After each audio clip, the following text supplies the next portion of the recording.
A millionaire saw an orphan girl holding his photo in an orphanage. When he approached, he was shocked to see that she had the same mark on her arm as he did.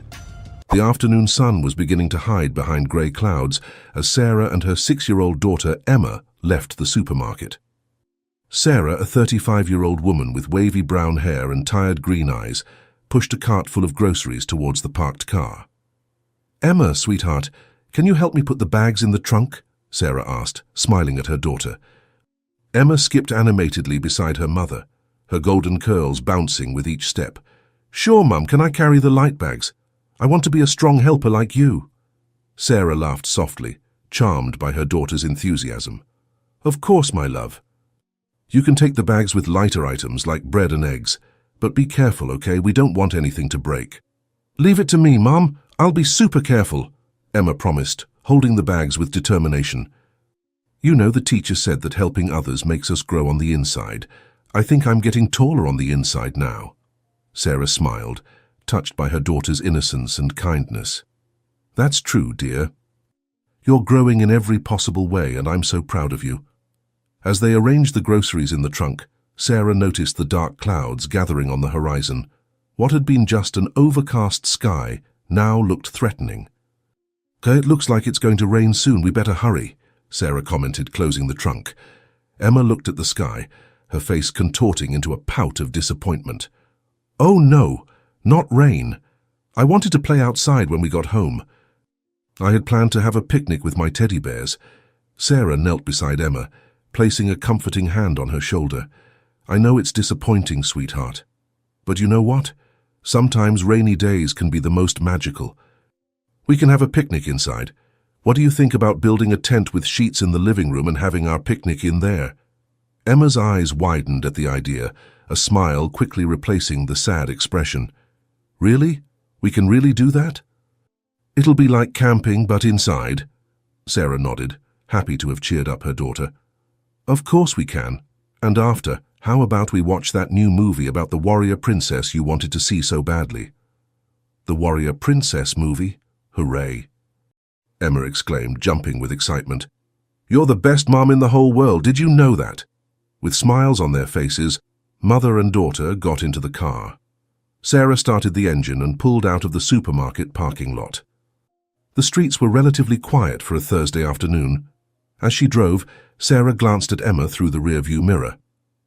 "How was your day at school today, dear?" Sarah asked, genuinely interested in her daughter's daily experiences. Emma leaned forward in her seat, eager to share. "It was amazing, Mum. The teacher taught us about stars and planets. Did you know there are billions and billions of stars in the universe? It's like more than all the grains of sand on all the beaches in the world." Sarah smiled, charmed by Emma's enthusiasm. "Billions? Wow, that really is a lot. The universe must be a huge and fascinating place.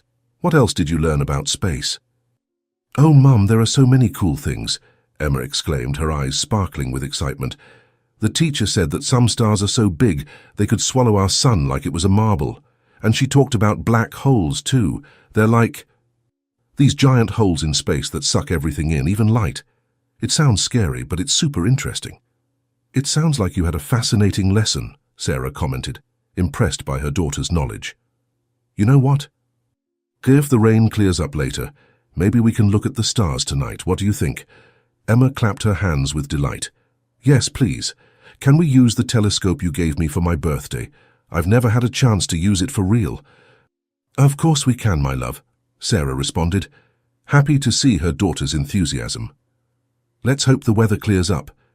And even if it doesn't, we can plan a stargazing night for another day." As they talked, the first raindrops began to hit the windshield. Sarah turned on the wipers, frowning slightly, as she noticed the rain was quickly becoming heavier. "It looks like the rain came sooner than we expected," Sarah commented, slowing the car down. Emma pressed her nose against the window, watching the drops trail down the glass. Her eyes lit up with a sudden idea. "Mum, look! The drops look like they're racing each other. See, that big one is beating the little ones." While Emma was distracted by her improvised raindrop racing game, Sarah focused on the road. The rain was getting heavier by the minute, and visibility was decreasing with each passing moment. She gripped the steering wheel tighter, feeling a twinge of worry. Suddenly, a flash of lightning illuminated the sky, followed almost immediately by a deafening clap of thunder. Emma let out a frightened squeal, completely forgetting about her raindrop game. "Mommy, I'm scared of thunder." "Why does it have to be so loud?" Emma whimpered, clutching her stuffed teddy bear that she always carried with her. Sarah tried to keep her voice calm and soothing, despite her own concern about the storm. "It's okay, sweetheart. The thunder can't hurt us. You know what? Let's think of it in a different way. Imagine they're friendly giants in the sky. They're just making noise to get our attention." For a few minutes, the car was filled with laughter and made up stories about the giants in the sky, despite the storm raging outside. Sarah allowed herself to relax a little, enchanted by her daughter's imagination. However, the rain continued to fall relentlessly, turning the road into a river. Sarah turned her full attention to driving, gripping the steering wheel so tightly that her knuckles turned white. The visibility was almost non-existent, and she had to lean forward, straining to see through the windshield. "Mommy, why is it so dark outside? I'm scared. The thunders are making so much noise. Are you sure they can't hurt us?" Emma asked, her voice trembling with fear again. Sarah took a deep breath, trying to remain calm for her daughter's sake. "Yes, dear. It will be all right. It's just the rain that makes the sky darker. But don't worry. It will pass soon. And you know what? When the rain stops, maybe we can see a beautiful rainbow." As Emma mused about the colors of the rainbow, Sarah continued to battle the storm.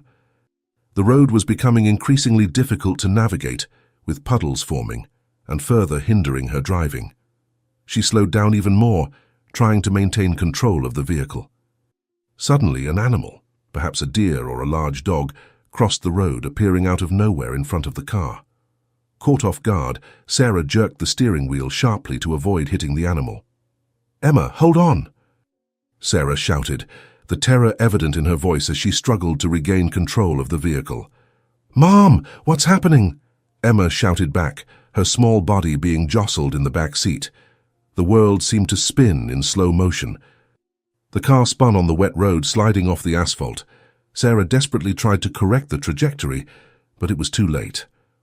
With a deafening crash, the vehicle rolled over several times before finally coming to a stop upside down on the muddy shoulder of the road. The silence that followed was broken only by the sound of rain hitting the twisted metal of the car and Sarah's faint groans. Hanging upside down, trapped by her seatbelt, she struggled to get her bearings. Emma, are you okay?" "Please answer Mommy," Sarah called, her voice barely above a hoarse whisper. Emma's silence was terrifying, making Sarah's panic rise with every second that passed without a response. Sarah tried to turn her head to look at the back seat, but the pain that shot through her body made her gasp. "Emma, please, talk to me. Mommy needs to know if you're okay," Sarah pleaded, tears starting to form in her eyes. Finally, a small moan came from the back seat. "Mom, I'm scared, I think. I'm hurt," Emma's faint voice answered. The relief Sarah felt at hearing her daughter's voice was fleeting, quickly replaced by concern. "I know, my love, you're going to be okay. You have to be okay. It was just an accident. Are you badly hurt? Can you move?" "I don't know, Mom," Emma replied, her voice trembling. "My arm hurts a little, and there's something wet on my face. I'm scared." Sarah felt her heart clench at Emma's words. She desperately wanted to reach her daughter, comfort her, but she was trapped in her seat. "It's okay to be scared, dear. Mommy is a little scared too. But we're going to be okay, I promise. Help must be on its way." With effort, Sarah managed to reach her purse, which was lying on the roof of the car, now beneath her. Her fingers found a photograph she always carried with her. It was now or never. "Emma, my love, I need you to be very brave now. There's something important I need to tell you," Sarah said, her voice growing weaker. "What is it, Mum?" Emma asked, the fear evident in her voice. "Why does your voice sound strange? Are you okay?" Sarah took a deep breath, gathering her last strength. She knew she didn't have much time left. "Emma, do you remember the picture I always carry with me? The one you've asked me about many times?" Sarah asked, piquing her daughter's curiosity. Yes, Mom, the picture of the man I don't know, Emma replied, confused by the change of subject. That man, Emma. He's your... Sarah began, but her voice failed her. The world around her began to darken, and she fought to remain conscious. Mom, Mom, Emma cried, realizing something was very wrong. Please don't fall asleep now. I'm scared. At that moment, the sound of sirens began to approach. Paramedics arrived at the scene, running towards the overturned car. We have survivors here, one of the paramedics shouted, looking inside the vehicle. The driver is unconscious, but the child is awake, another paramedic informed, already starting to work on getting them out of the car. Emma, scared and confused, saw the picture fall from her mother's hand. With the arm that didn't hurt, she reached out and grabbed the picture, clinging to it as if it were her last hope. Months later, the orphanage was buzzing that sunny morning. The news of the visit from the famous millionaire Jack Thornton had spread like wildfire among the children and staff. The director, Mrs. Amelia Foster, a middle-aged woman with greying hair always tied in a tight bun, rushed around ensuring everything was immaculate. The children were instructed to wear their best clothes and behave in the best possible manner. Remember, children, Mr. Thornton is a very important man. His donation could make a big difference in our lives, Mrs. Foster said in a firm voice. The children nodded in unison, some with shining eyes of expectation, others with expressions of barely concealed boredom.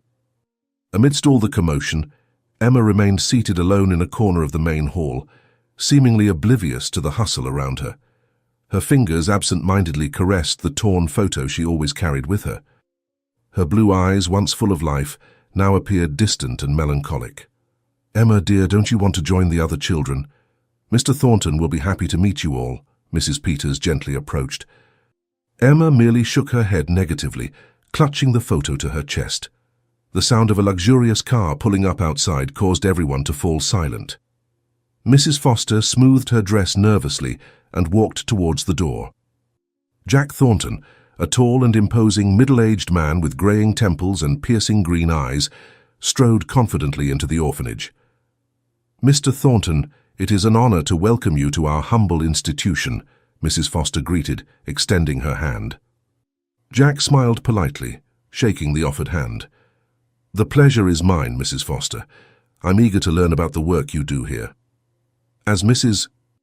Foster began guiding Jack around the orphanage, explaining the programs and needs of the institution, the millionaire's eyes wandered across the hall, observing the children. It was then that he noticed Emma, sitting alone, seemingly oblivious to his presence.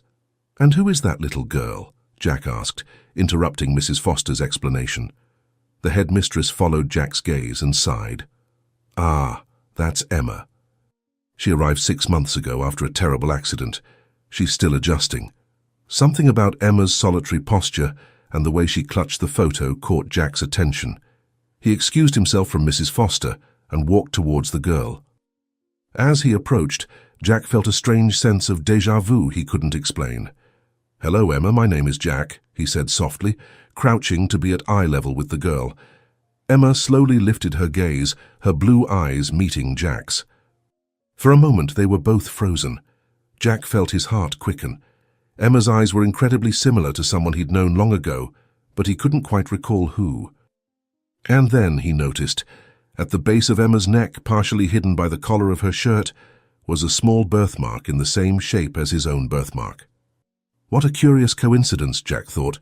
His mind wandering through possibilities he quickly brushed aside. Emma, in turn, stared intently at Jack, a mixture of confusion and curiosity in her eyes. Mrs. Foster, sensing the intensity of the moment, tried to intervene. "Mr. Thornton, perhaps you'd like to see our facilities now." But Jack barely heard her, his attention still focused on Emma. Emma slowly unfolded the photo she was holding, her eyes shifting from the image to Jack's face repeatedly. There was a certain resemblance, but Emma wasn't sure if it was just her desperate imagination grasping for connections. "You," Emma began, her voice hoarse from disuse, "you look like the man in the photo." Jack, surprised by the observation, gently extended his hand. "May I see?" With hesitation, Emma handed the photo to Jack. He examined it carefully, feeling a twinge of recognition. The younger man in the photo did bear a resemblance to him, and the woman beside him. Jack felt his heart clench. She reminded him of his ex-girlfriend, but the memory was hazy. "Is this your mother?" Jack asked softly, pointing to the woman in the photo. Emma nodded, tears beginning to form in her eyes. "She's gone from the accident." Jack felt a wave of compassion for the girl. "I'm sorry, Emma. Losing someone we love is very difficult." Emma looked at him with an intensity that caught him off guard. "Did you know her?" The question hung in the air, laden with possibilities. Jack hesitated, his mind racing through memories from years ago. There was something familiar about the woman in the photo, but he couldn't be sure. I'm not sure, Emma," Jack responded honestly. "She reminds me of someone I knew a long time ago, but I can't quite remember." Emma seemed disappointed but didn't give up. Her name was Sarah Miller. The name hit Jack like a bolt of lightning. Sarah Miller. Memories of a summer nearly 8 years ago flooded his mind. A brief but intense romance. An abrupt and unexplained separation. "Sarah," Jack murmured almost to himself, I did know her, many years ago." Emma's eyes widened with hope. "So, then you could be." Jack felt the world spinning around him. The implications of what Emma was suggesting were enormous. Could it be possible? Could this solitary girl in an orphanage be his daughter? A daughter whose existence he was completely unaware of?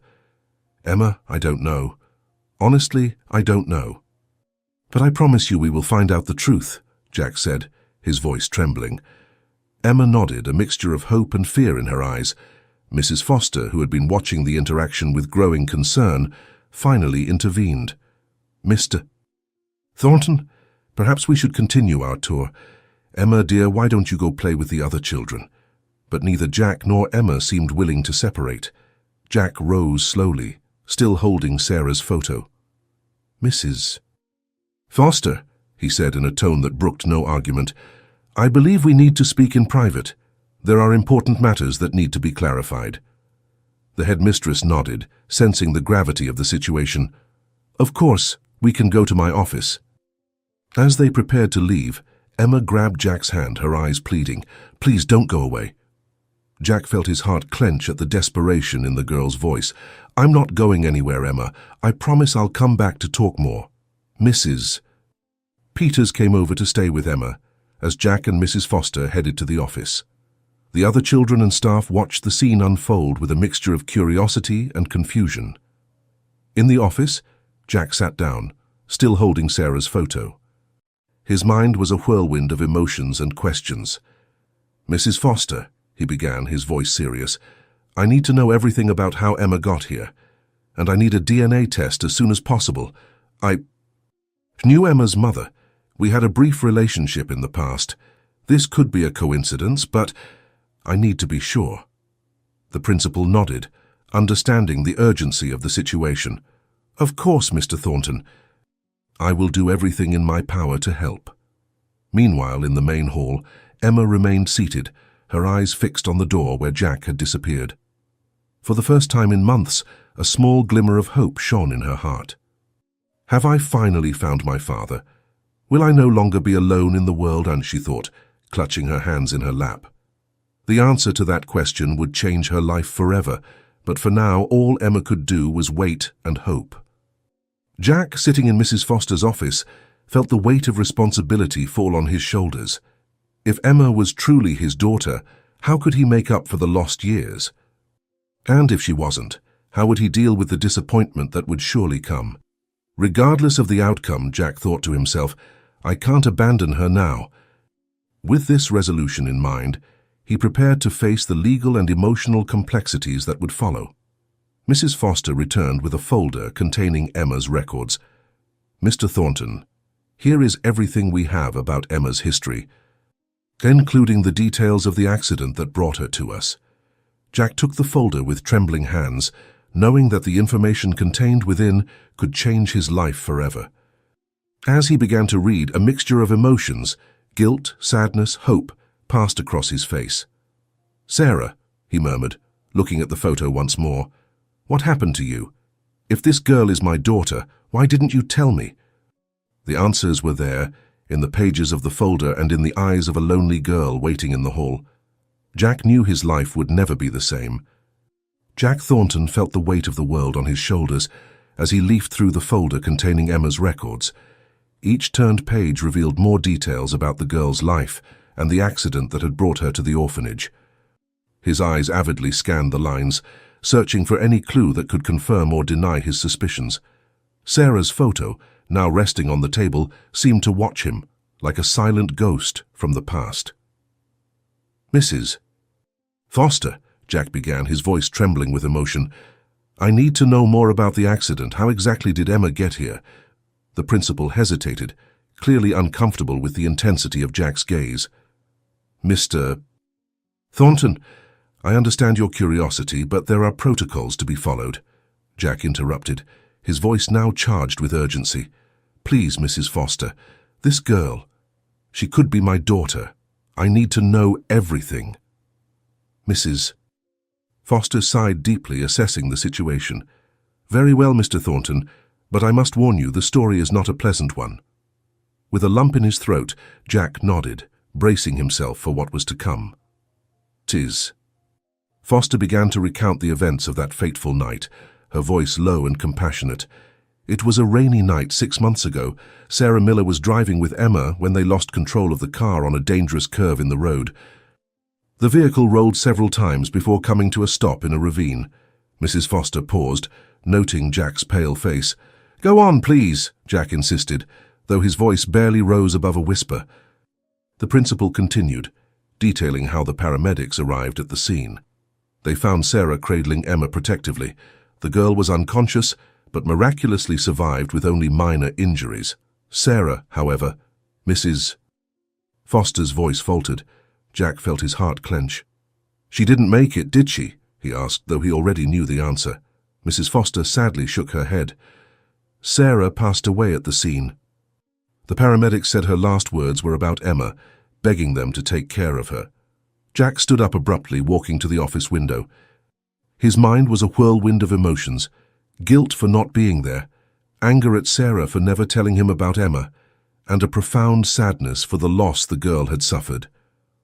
"Why didn't Sarah tell me?" Jack muttered, more to himself than to Mrs. Foster.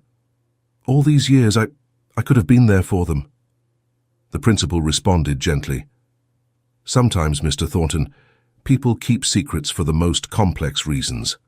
Perhaps Sarah had her own reasons." Turning to face Mrs. Foster, Jack spoke with determination. "I need to talk to Emma again. I need to tell her that I might be her father." Mrs. Foster's expression hardened. "I'm sorry, Mr. Thornton, but I cannot allow that. Not without legal confirmation." Jack felt frustration rising within him. "But she has a right to know. I have a right to know her. I can't just walk away now that I know she exists. I understand your position, but my duty is to protect Emma. I cannot expose her to further emotional trauma without certainties. She has been through so much already," Mrs. Foster calmly replied. The argument continued, growing more heated. Jack insisted on his right to see Emma, while Mrs. Foster stood firm in her position to protect the girl. Voices escalated, echoing through the orphanage halls. "Mr. Thornton, please understand. We have legal procedures to follow," Mrs. Foster argued, her patience clearly wearing thin. "We cannot simply hand over a child to someone claiming to be her father without concrete proof," Jack retorted, frustrated. "And while we follow those procedures, Emma remains alone, unaware that she might have a father. Hasn't she been through enough trauma losing her mother?" While the discussion unfolded in the office, Emma, who had sneakily escaped the orphanage inspector's supervision, was crouched outside the door. Her eyes were wide, absorbing every word exchanged between Jack and Mrs. Foster. Could he be my father? Will I finally no longer be alone? Emma thought, her heart beating rapidly. Tears began to form in her eyes, a mixture of hope and fear of the unknown. Inside the office, the tension reached its peak. Jack, exasperated, slammed his hand on the table. I can't just walk away and pretend none of this happened. Emma is possibly my daughter, and she's here alone without a family. Mrs. Foster, remaining calm, replied, "No one is asking that, Mr. Thornton, but we need to follow the proper protocols. It's for Emma's sake." Jack ran his hands through his hair, clearly frustrated. "And how long will that take? Days, weeks, months, years? Emma has already lost too much time without a family. Every day that passes is a day I can't get back with her." "I understand your frustration, but haste can cause more harm than good. Imagine how it would be for Emma if we created expectations and then found out there's no relation between you two," Mrs. Foster replied. Outside, Emma felt every word like a blow. The idea of waiting longer, of remaining alone in the orphanage, seemed unbearable. Her young mind began to formulate a desperate plan. "If they won't let me stay with him, then I'll find him myself," Emma decided, her heart filled with determination. "I can't miss the chance to have a family again." Carefully, she stepped away from the door, her escape plan already forming in her mind. Back in the office, Jack finally seemed to calm down, although frustration was still evident in his posture. "What do I need to do to speed up this process?" "Money is no problem. I can hire the best lawyers, do DNA tests, whatever is necessary." Mrs. Foster sighed. "Mr. Thornton, it's not a matter of money. They're legal procedures that protect both Emma and you. There are custody issues, background checks, psychological evaluations." Jack nodded slowly, understanding the principal's position even if he didn't fully agree. "And how long can those procedures take?" "Usually a few weeks. But I'll do my best to expedite the process," Mrs. Foster promised. "I understand that each day seems like an eternity in this situation." Reluctantly, Jack agreed. He headed for the office door, casting one last glance at Sarah's photo on the desk. "I promise I'll find out the truth, Sarah, for Emma and for you. I won't give up until I'm sure," he thought. Mrs. Foster accompanied him to the exit, assuring him that she would keep him informed of any developments.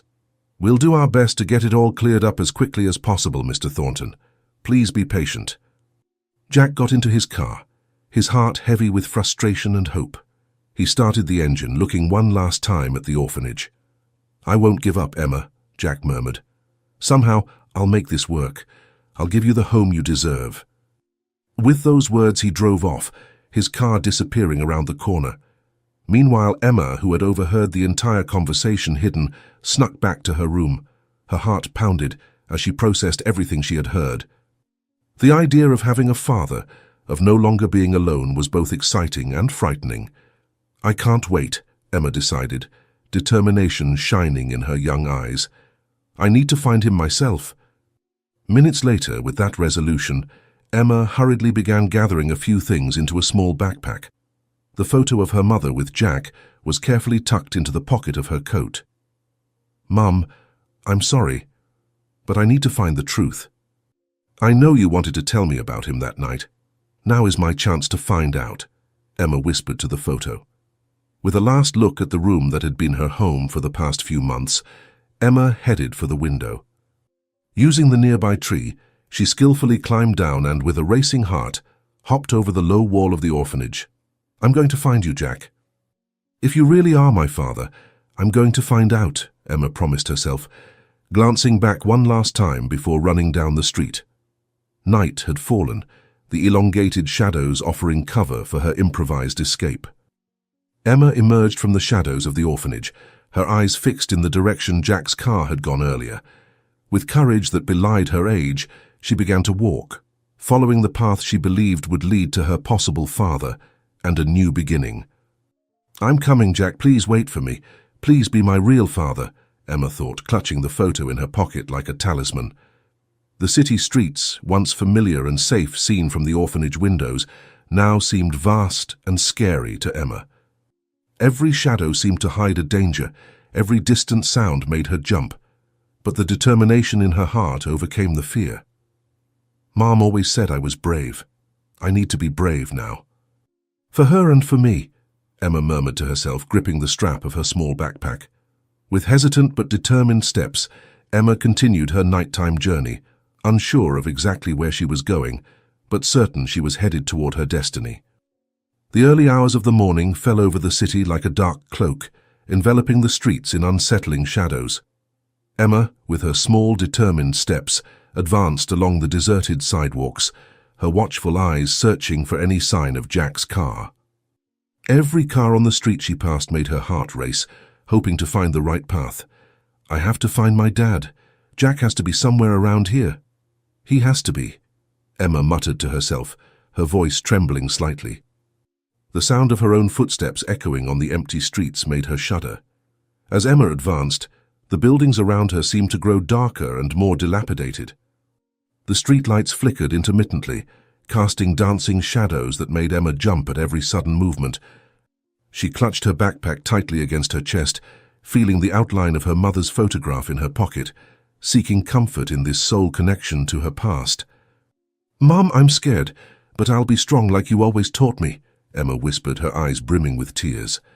A cat jumped out of a nearby dumpster, causing Emma to let out a small scream of fright. The streets became narrower and more winding, and Emma began to realize she was straying away from the more familiar areas of the city.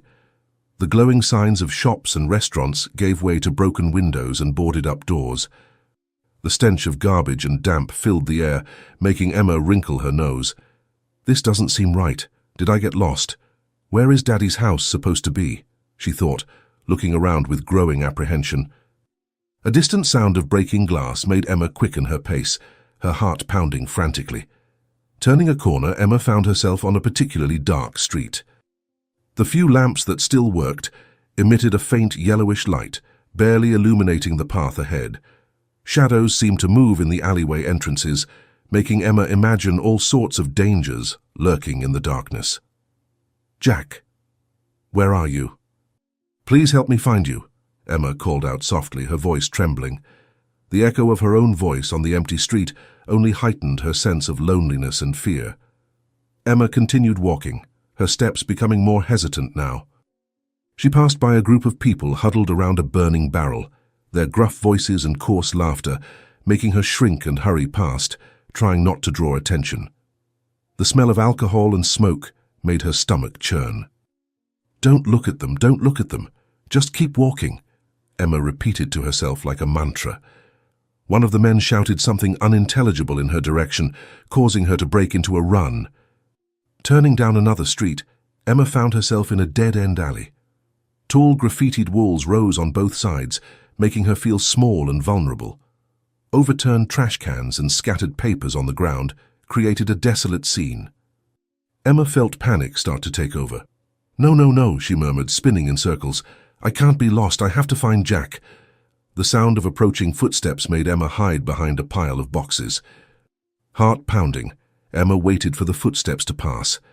When the silence returned, she emerged from her hiding spot, determined to find her way back to a main street.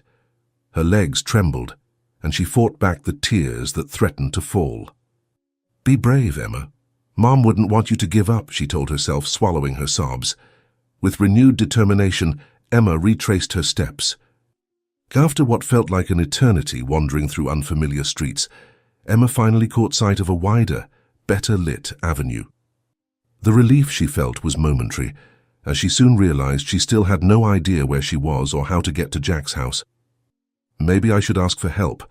I should have looked up his address, should have found out where he lived first," Emma thought, scanning the area for someone who looked trustworthy. "But I can't go back to the orphanage. They don't want me to stay with Daddy."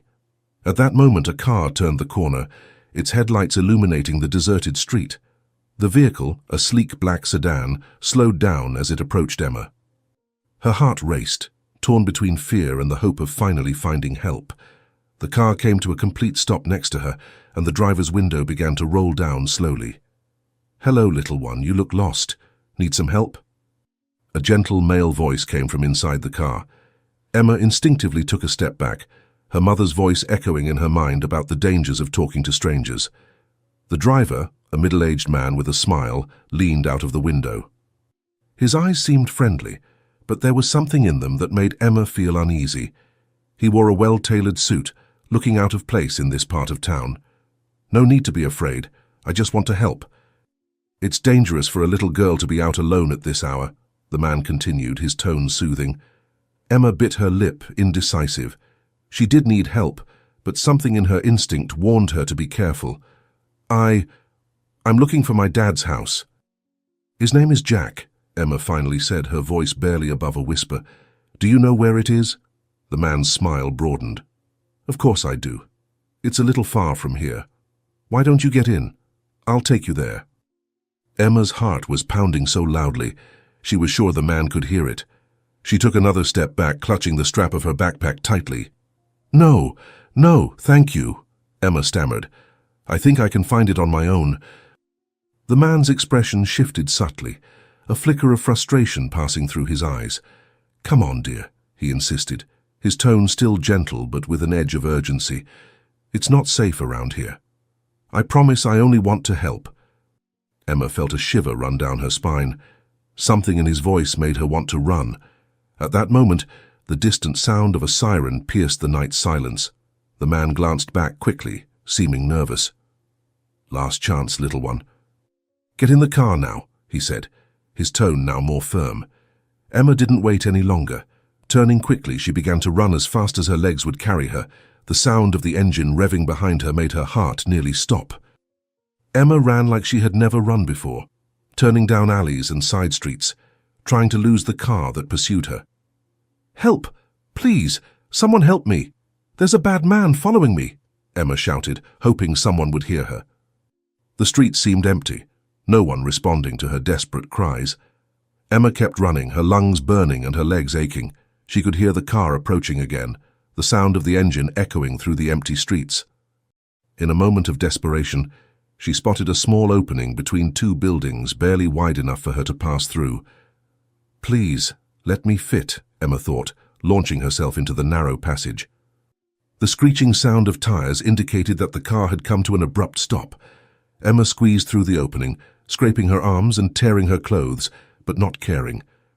She emerged on the other side into an inner courtyard, surrounded by tall buildings. Without stopping to think, she ran to the first door she saw, pulling the handle with all her might. "Please open! Please open!" Emma pleaded, tears now streaming freely down her face.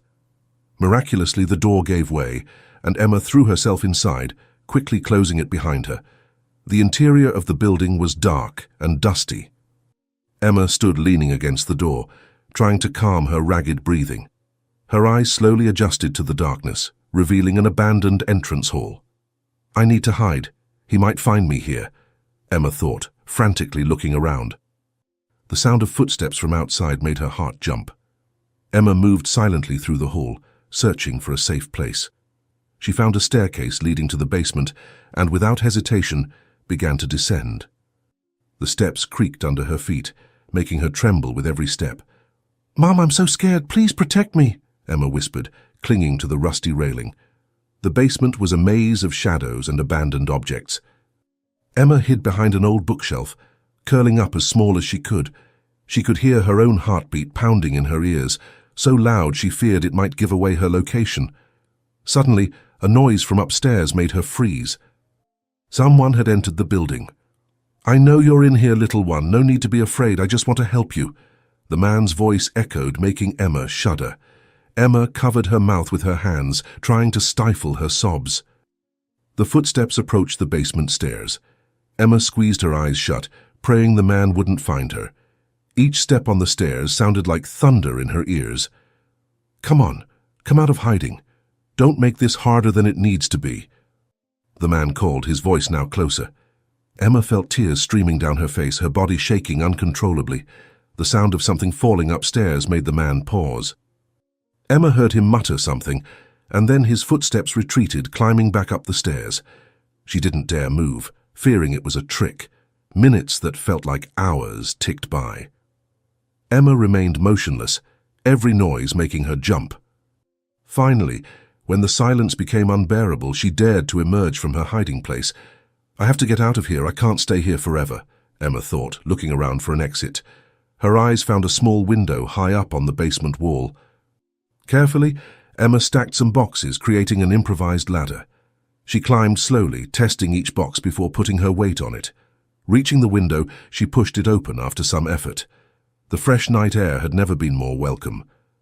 Emma squeezed through the opening, tumbling onto the grass on the other side. She quickly got up, looking around to get her bearings. "I need to find Jack's house," Emma reminded herself, renewed determination in her voice. "Jack is waiting for me. He has to be." With one last look at the abandoned building, Emma began running again, this time toward the city lights, hoping to find her way to Jack and a new home. Emma ran with all the strength her legs could muster, the sound of her footsteps echoing through the dark night as she left the suspicious driver behind. Her heart pounded in her chest, and her heavy breathing was muffled by the hum of the distant city. The cold of the early morning began to bite, cutting into her skin, but it didn't matter. "I need to find Jack. He has to be there, he has to be my dad," she thought repeatedly, trying to convince herself that her journey wasn't in vain. The city began to awaken in the distance, the streetlights illuminating the roads as the sky slowly traded its darkness for the faint light of dawn. Emma headed towards the lights, guided by hope and the need to reach her destination, before panic consumed her completely. "Just a little further, Emma, you can do it." "You're so close," she repeated to herself, wiping away the tears that threatened to stream down her face. When she finally caught sight of a park, Emma felt a wave of relief. The towering trees offered a protective shade, and the benches seemed like an oasis of rest amidst her desperate flight. Without a second thought, she ran towards the first playground structure she saw, a large wooden climbing frame, and hid in the highest part. "I need to rest. I can't go on like this."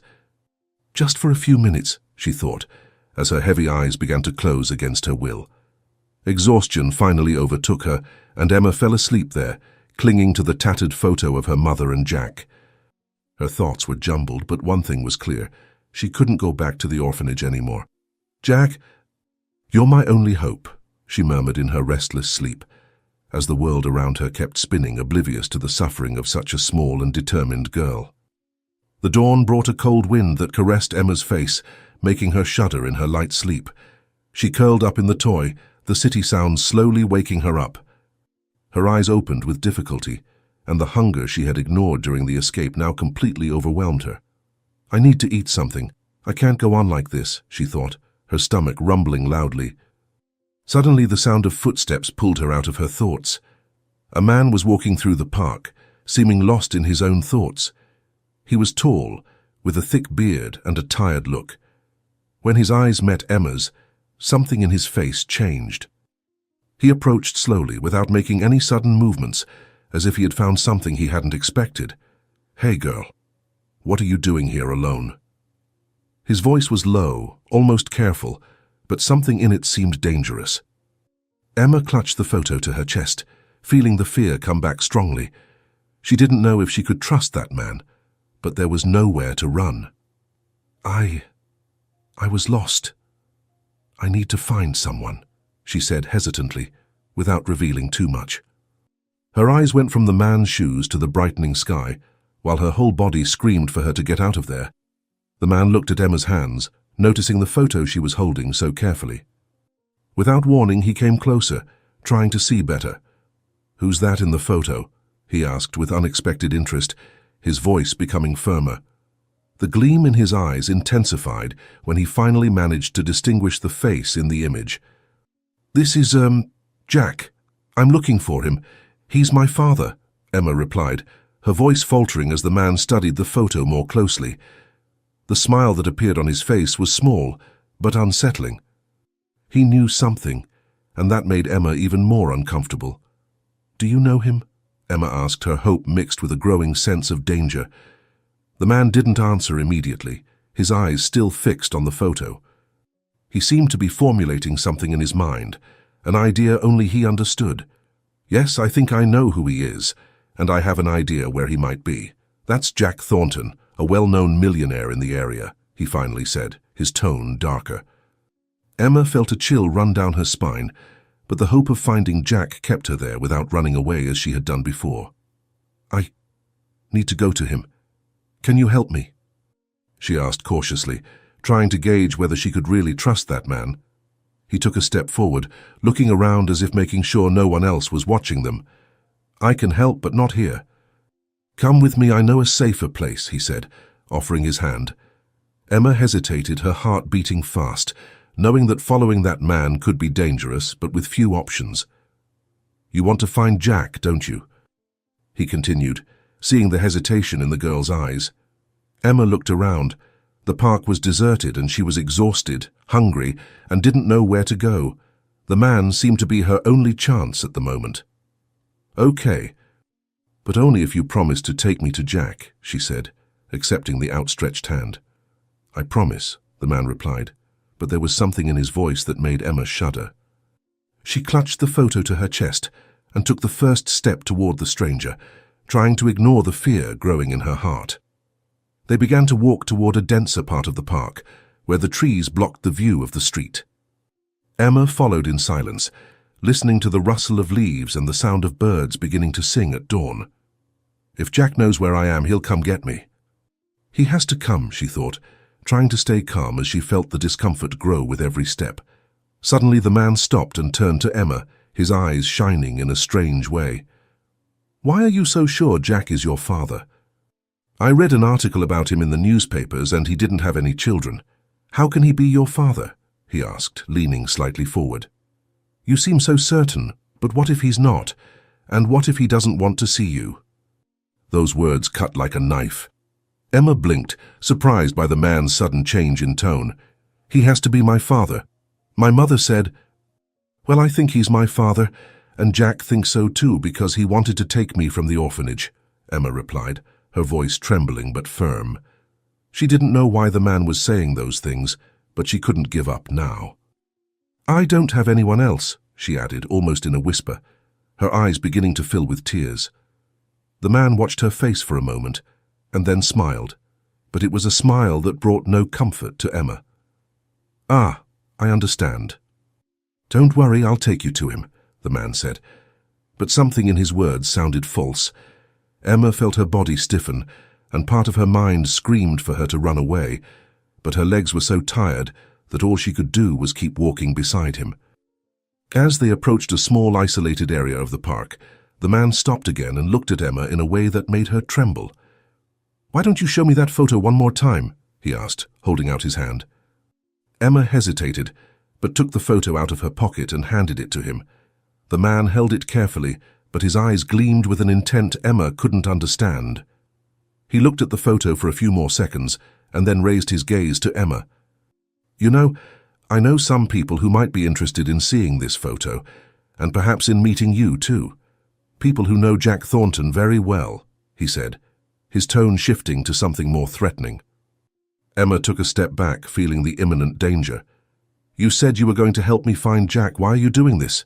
she asked, her voice faltering as she tried not to show her growing fear. The man just laughed softly and put the photo in his pocket. "I will help you, but not in the way you think. Now come with me," he said, turning to move ahead, but Emma couldn't move. The idea that this man had dangerous intentions finally made her stop. Her heart raced and her previously tired legs suddenly gained a new energy. I can't go with you," she said, her voice trembling but determined. "I'll find Jack on my own." The man stopped, turning slowly, and his face was now serious. "You have no choice," he said, his voice low and threatening. Emma knew she was in trouble. The park, which had seemed like a refuge before, was now a trap. She looked around for an exit and then, without a second thought, she ran as fast as she could, leaving the man behind. The man's footsteps echoed behind her, but Emma didn't look back. She ran towards the more lit part of the park, her mind racing. "I need to find someone who can help me. I can't let him catch me," she thought, fear taking over her body. With every step, the sound of the man's footsteps grew more distant, until she finally found a small shelter under a wooden playground structure. Emma ran without looking back, the sound of the man's heavy footsteps fading among the trees of the park. The early morning chill was starting to dominate her exhausted body, but she couldn't stop. Every part of her body begged for rest. Her feet ached and her legs weakened, but she knew she couldn't allow herself a moment of weakness. "I need to find help. Someone has to hear me," she thought, forcing herself to continue towards the more lit part of the park. When her eyes found a small shelter, an old wooden playground structure, she decided to hide there. She climbed to the highest part, curling up in the corner, trying to muffle her heavy breathing and the fear rising in her throat. Maybe he gave up.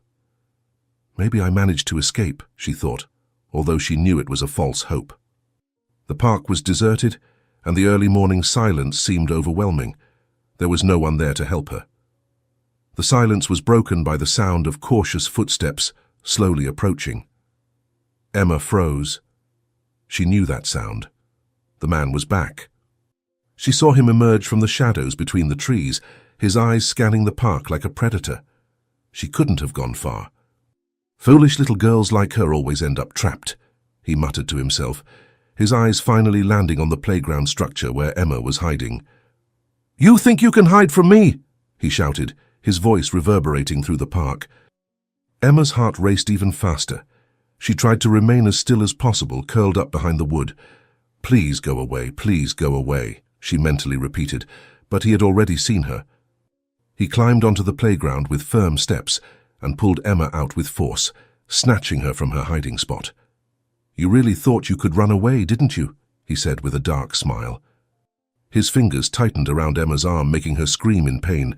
"Please let me go, I just want to find my dad," she pleaded, tears streaming down her face. "Ah, yes, your dad. Jack, right?"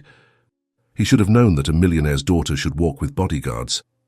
"Now it's too late, better for me," the man mocked, tightening his grip on Emma's arm as he pulled her towards the park exit. She struggled, trying to break free, but she was exhausted, and the man was much stronger. "I can't let this happen. He's going to take me to a horrible place," she thought, her mind racing for a solution. The man dragged Emma through the deserted park, past the dark trees until they finally reached a side street, where an old rusty car was parked. "Get in," he ordered, shoving her inside unceremoniously. Emma tried to resist, but he pushed her with such force that she almost fell into the vehicle. "You have two choices.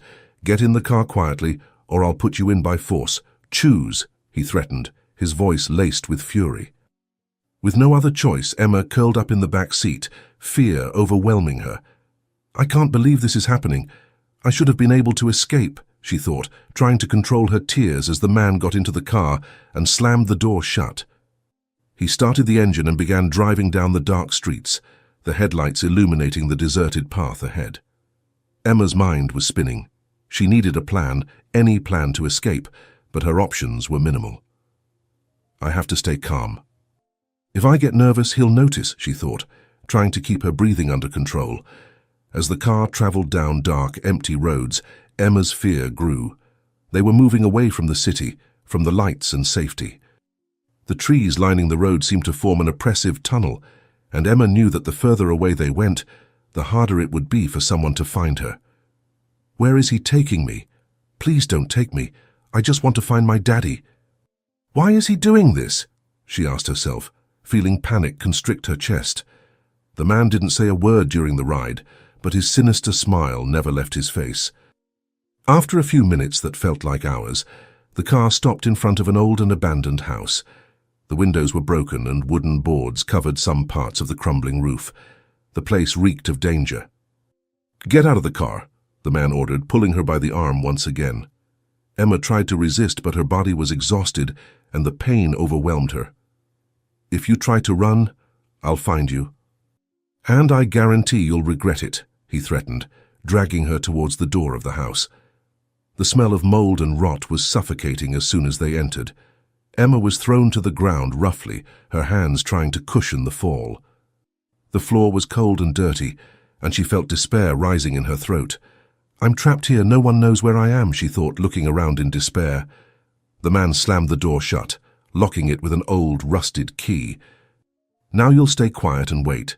Don't worry, I won't hurt you. Yet," he said, laughing to himself as he walked towards another part of the house. Emma got up with difficulty, her mind spinning. She knew she couldn't stay there without doing anything. She ran to the door and tried to turn the knob, but it was locked. "I need to find a way out. There must be a window or something I can use," she thought, looking around. The walls were covered in dirt, and the broken furniture made it clear that no one had been there for a long time. She ran to one of the windows, but the boards covering the opening were too thick to be removed. The sound of footsteps upstairs made Emma freeze. She knew the man would be back soon and she needed to act fast. She ran to the other end of the room where a door stood ajar. Perhaps there was a way out there. But before she could reach the door, the man appeared again with a sadistic smile on his face. "You really think you can escape? You don't learn, do you?" he asked, approaching her slowly, grabbing her arm with more force than before. He dragged her down the narrow hallway of the house, passing locked doors until they reached a dark and stuffy room. "Here, you'll stay quiet until I decide what to do with you," he said, pushing her inside brutally. Emma fell to the floor, the impact making her groan in pain. "Please let me go." "I won't tell anyone, I promise," she begged, but he only laughed and locked the door. The darkness was suffocating. Emma huddled in a corner, hugging her legs and trying to keep her mind clear. She was locked in there with no way out, and the man outside was planning something terrible. "I need to get out of here. Jack, where are you?" "Dad, you have to save me," she thought, feeling tears burning her eyes. The muffled sound of a voice coming from outside the room caught her attention. He was on the phone, speaking in a low voice, but the words she caught filled her with terror. "Yes, all is well. I have a girl here. She's the daughter of a wealthy millionaire. We can make good money with her," he said, followed by a laugh that sent chills down Emma's spine. The man continued the conversation, but the thick door of the room prevented her from hearing more. "They're talking about me. What are they going to do to me?" she thought, her whole body trembling with fear. She looked around, searching for anything she could use to defend herself or at least try to escape. But the room was empty, and the only way out was the locked door. As she tried to recompose herself, Emma heard the man's footsteps returning. Her heart raced. "He's going to hurt me. I need to think of something fast," she thought, but her options were few.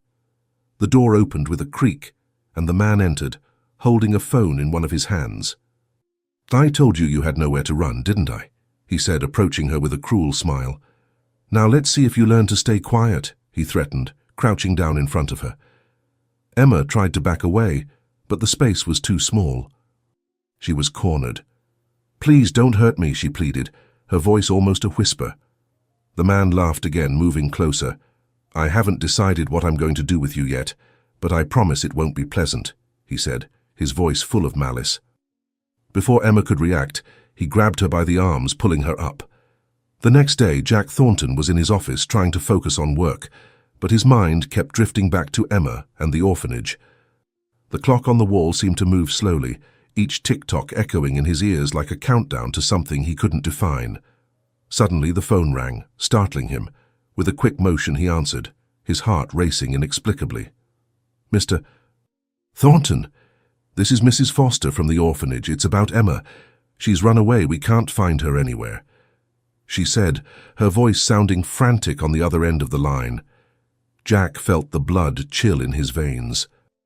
"What do you mean she's run away? When did this happen?" he asked, his voice trembling with worry and anger. Mrs. Foster quickly explained the situation, her voice choked with guilt and fear. Jack could barely believe what he was hearing. Emma, that scared little girl who could be his own daughter, was alone on the dangerous streets of the city. Without wasting time, he promised to take action and hung up the phone. "My God, Emma, where are you?" Jack muttered to himself, running his hands through his hair in despair. He knew he needed to act fast. Every second counted. With trembling fingers, Jack dialed the number of an old friend, a police detective. He explained the situation in a few words, begging for help. The detective promised to mobilize his team immediately and use all available resources to find Emma. "I'll find her, even if it's the last thing I do," Jack swore, feeling a fierce determination take hold of him. He grabbed his coat and car keys, rushing out of the office. As he drove through the city streets, Jack couldn't get the image of Emma out of his mind. Those blue eyes, so similar to Sarah's, now probably filled with fear. The phone rang again. It was the detective with news. "Jack, we have a lead." A security camera captured images of Emma being taken by a man in a park near the orphanage, the detective informed him quickly. Jack's heart nearly stopped. "Taken? By whom? Where?" he asked, his voice barely containing the panic. The detective gave the location of the park and Jack immediately changed direction, flooring the accelerator. His thoughts were a whirlwind of fear and determination. Who was this man? What did he want with Emma? The possibilities were too terrifying to contemplate. "Hold on, Emma, I'm coming," Jack murmured, his hands gripping the steering wheel so tightly that his knuckles turned white. He prayed he wouldn't arrive too late. On his way to the park, Jack almost collided with another car, his mind so focused on Emma that he barely paid attention to traffic. The driver of the other vehicle shouted insults, but Jack hardly heard them. Every second seemed like an eternity, and he couldn't help but imagine the terror Emma must be feeling. She must be so scared. If I had insisted more, if I had taken her from that orphanage, Jack thought, feeling a wave of guilt wash over him. He shook his head, trying to push those thoughts away. Now was not the time for regrets, it was time for action. Arriving at the park, Jack leapt out of the car before he had even fully turned it off. His eyes frantically scanned the area, looking for any sign of Emma or the mysterious man. The park, however, was quiet and seemingly empty. "Emma? Emma, are you here? It's me, Jack. Please answer," Jack shouted, his voice echoing in the silence of the night. Only the distant sound of traffic answered his desperate calls. Jack ran through the park, checking every corner, every bush, every shadow. His heart was pounding so hard it felt like it was going to burst from his chest. With every second that passed without finding Emma, the despair grew. He returned to the car, not knowing where to go now. Think, Jack, think. Where else could she be? Did he take her somewhere? No, don't think the worst, he chided himself, trying to calm his panicked mind. At that moment, his phone rang again. It was the detective with more information. The detective informed him that witnesses saw a man with a child heading towards downtown. Jack started the car again, determined to scour every street if necessary. He drove through the busy avenues, his eyes alert for every movement, every face. "Emma, where are you? Please, God, give me a sign of where my daughter is," Jack silently pleaded, feeling more helpless with every passing moment. He stopped in front of a convenience store, deciding to ask if anyone had seen anything.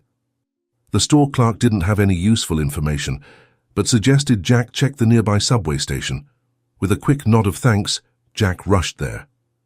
The station was nearly empty at that hour of the night, but he didn't give up, showing a picture of Emma he found on the orphanage's website to the few passengers and staff. "Have you seen this girl?" "Please, it's urgent," Jack asked repeatedly, his voice laden with desperation. No one seemed to have seen Emma, and Jack felt the weight of failure weighing on his shoulders. Leaving the station, Jack decided to check the nearby alleys and side streets. Every shadow, every sound made him start, hoping to find Emma. He shouted her name, not caring about the strange looks he received from the few citizens around. "Emma! Emma, can you hear me? It's me, Jack, your dad," he called out, his voice growing hoarse from shouting. The silence that followed each call was deafening, increasing his anguish.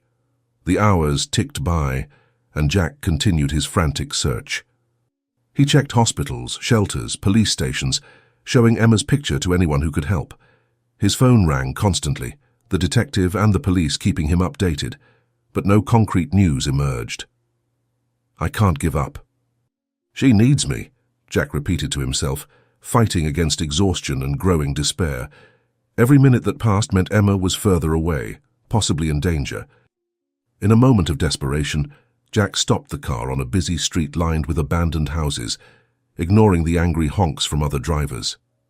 He got out of the vehicle, shouting Emma's name at the top of his lungs, his voice echoing off the tall buildings. Some people stopped to watch, others quickly moved away, avoiding the seemingly crazed man in the middle of the street. "She's only 6 years old, please, did anyone see anything?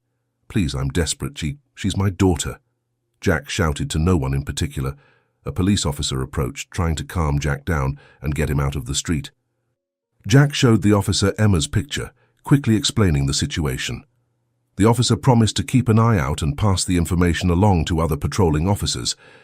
Jack thanked him, feeling a glimmer of hope, but knowing it wasn't enough. "I can't rely on the police alone.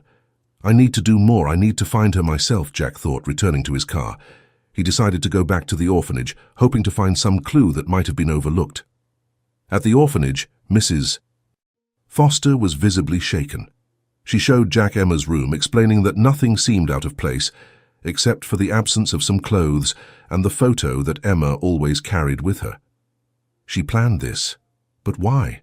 Where would she go? Jack muttered, looking around the small room. The guilt in Mrs. Foster's eyes was evident, but Jack didn't have time to comfort her. "Mr. Thornton, I'm so sorry. We should have been more vigilant," Mrs. Foster began, her voice trembling. Jack turned to face her, a mixture of anger and frustration in his eyes. "More vigilant? She's a 6-year-old child. How could this happen? How could she leave the facility without anyone seeing her?" Mrs. Foster took a step back, visibly shaken by Jack's intensity. "I understand your frustration, Mr. Thornton, but no, you don't understand. Emma could be in danger now. She's alone on the streets, vulnerable to anyone who might want to hurt her. I told you I should have taken her to my house where she'd be safe," Jack interrupted, raising his voice. "Mr. Thornton, please, shouting won't help find Emma," she pleaded. Jack took a deep breath, trying to calm down. "You're right, I'm sorry, it's just... I barely know her, but the idea of something happening to her..." Mrs. Foster nodded, understanding. "We understand, Mr. Thornton. We all want Emma back safely." Searching the room, Jack found a crumpled piece of paper under Emma's bed. On it, his name was scribbled in Emma's childish handwriting. His heart raced as he recognized the address. It was his office. "She was trying to find me, I'm sure of it. She went out alone to look for me," Jack realized, feeling a mixture of relief and terror. The headmistress stepped closer, looking over Jack's shoulder. That's your name, Mr. Thornton?" Jack nodded, showing the paper to the two women. "It is. Emma must have overheard something we talked about and tried to go after me, searching for me around the city." "Oh my God!" Mrs. Foster exclaimed, bringing her hand to her mouth. "She really believed you could be her father.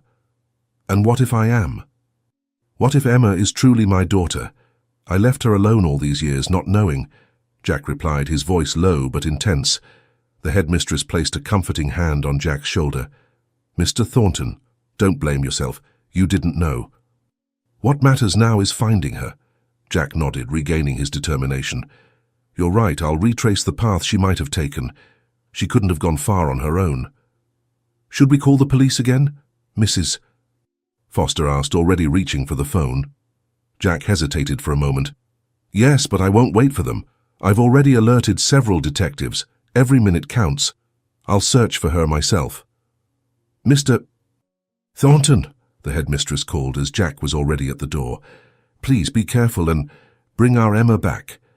Jack looked at the woman, seeing the genuine concern in her eyes. Despite his earlier frustration, he knew they truly cared for Emma. "I will," he promised. "No matter what, I will bring Emma back safely." Wasting no more time, he rushed back to his car, determined to retrace the path Emma might have taken.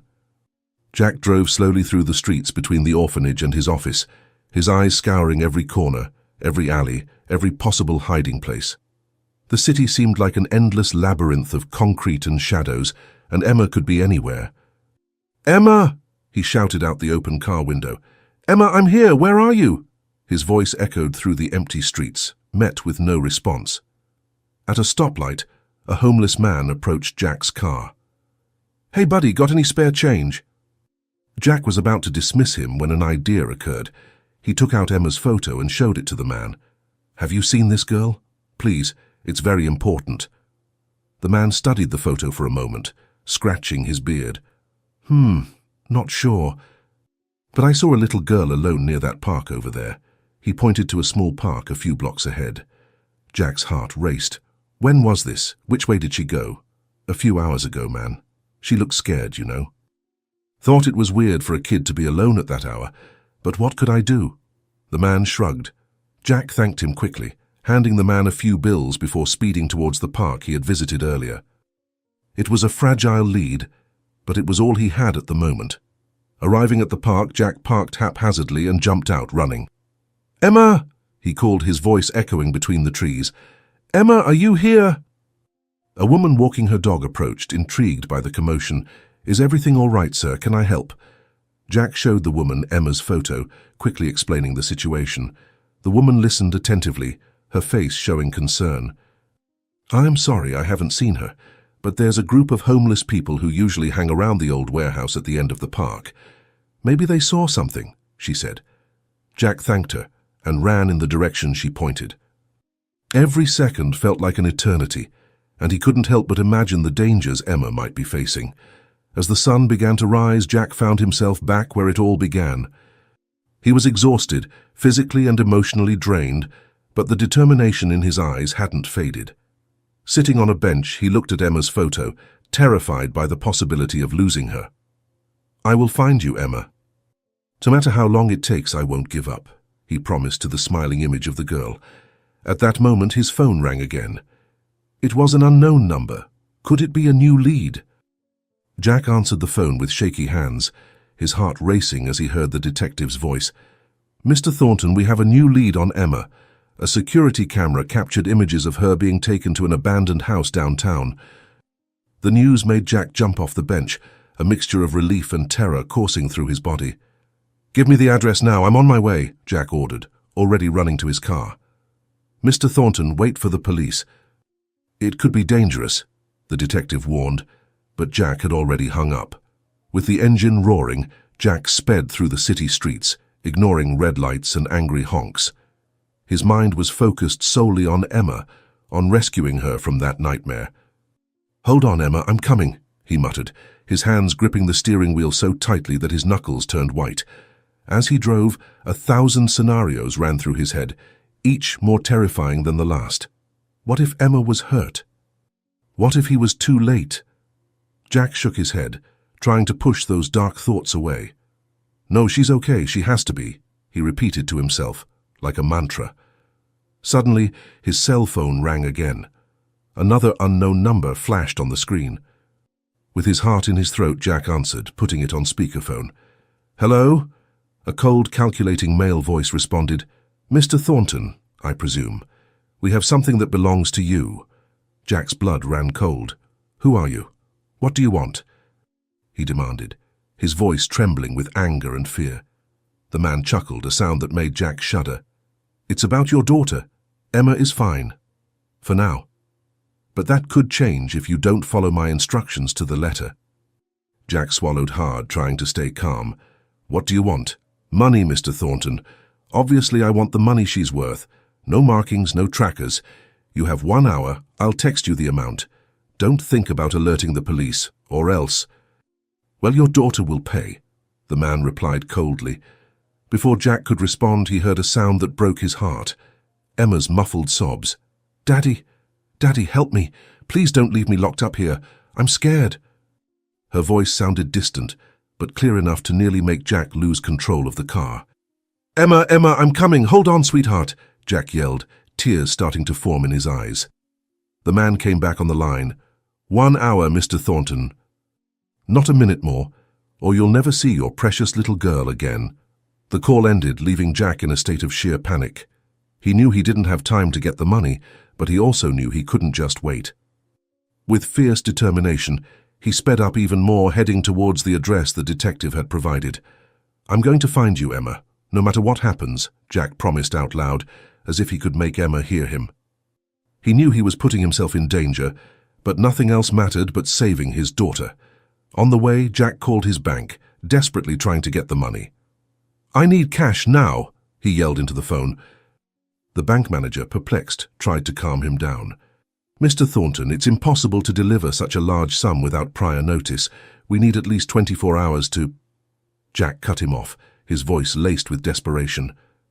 "I don't understand. My daughter's life is at stake. I want this money now." But he knew it was useless. Time was running out, and he had no choice but to face the kidnapper without the money. As he drove, Jack tried to call the detective again, but it went to voicemail. "Damn it!" he shouted, pounding the steering wheel.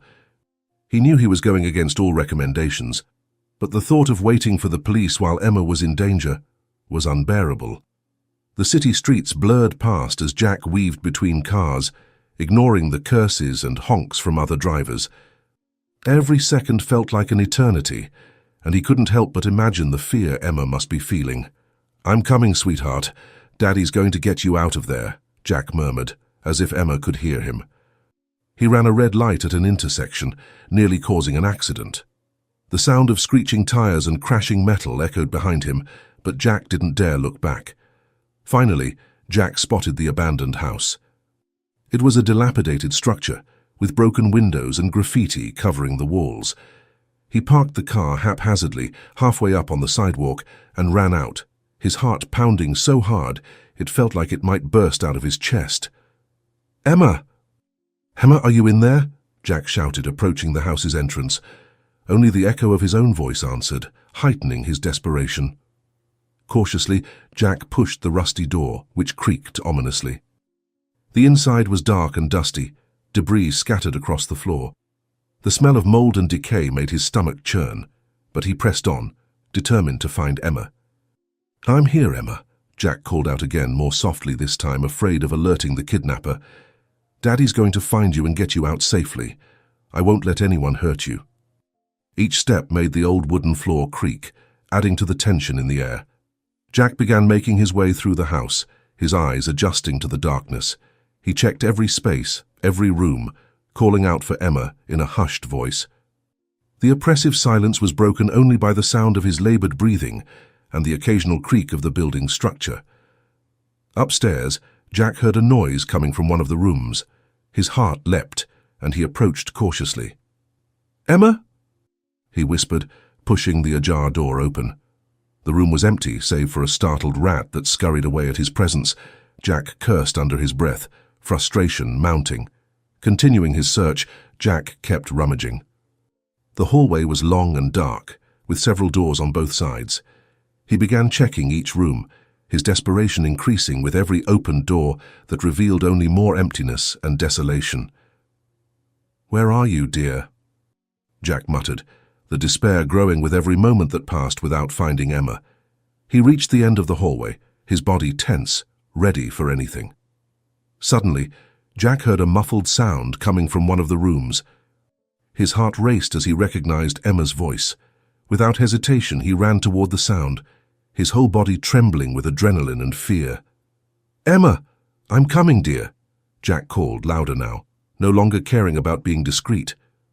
He approached a closed door, from where the sounds seemed to be coming. Jack grabbed the doorknob, ready to burst into the room and save his daughter. But before he could open the door, the sound of 2 shots in rapid succession echoed through the building, making him freeze in place. "Emma!" Jack screamed, terror taking over his body. He kicked the door with all his might, desperate to get in. The sound of his daughter screaming mingled with the roar of the door opening, plunging Jack into a scene of pure chaos and horror. The room was dimly lit, but Jack could see Emma tied to a chair, her eyes wide with fear. The kidnapper was standing beside her, the gun still smoking in his hand. Jack noticed with horror that there was blood on the floor, but couldn't tell where it was coming from. "Not another step, Thornton." "Or the next bullet is for her," the man growled, pointing the gun at Emma's head. Jack stopped, raising his hands in a gesture of surrender. "Please, don't hurt my daughter. Do what you want with me, but let her go," he pleaded. The kidnapper laughed, a cold and humorless sound. "Where's my money, Thornton? If you didn't follow the rules, now she'll pay the price." He pressed the barrel of the gun against Emma's temple, making her let out a frightened moan. Jack felt despair rising within him. He knew he didn't have the money, but he also knew he couldn't let Emma suffer. His mind worked frantically, trying to find a way out. "The money is on its way. I just need a few more minutes." "Please be reasonable," Jack lied, trying to buy time. The kidnapper narrowed his eyes, clearly not believing. "Do you think I'm an idiot, Thornton? I said 1 hour. Time's up." At that moment, the distant sound of sirens reached everyone's ears in the room. The kidnapper cursed, looking nervously at the window. Jack saw a chance and decided to seize it. "It's the police. They know we're here. You have no way out." "Release my daughter and maybe we can make a deal," he said, trying to sound confident. The man hesitated for a moment, and Jack saw fear in his eyes. It was in that instant of hesitation that Jack acted.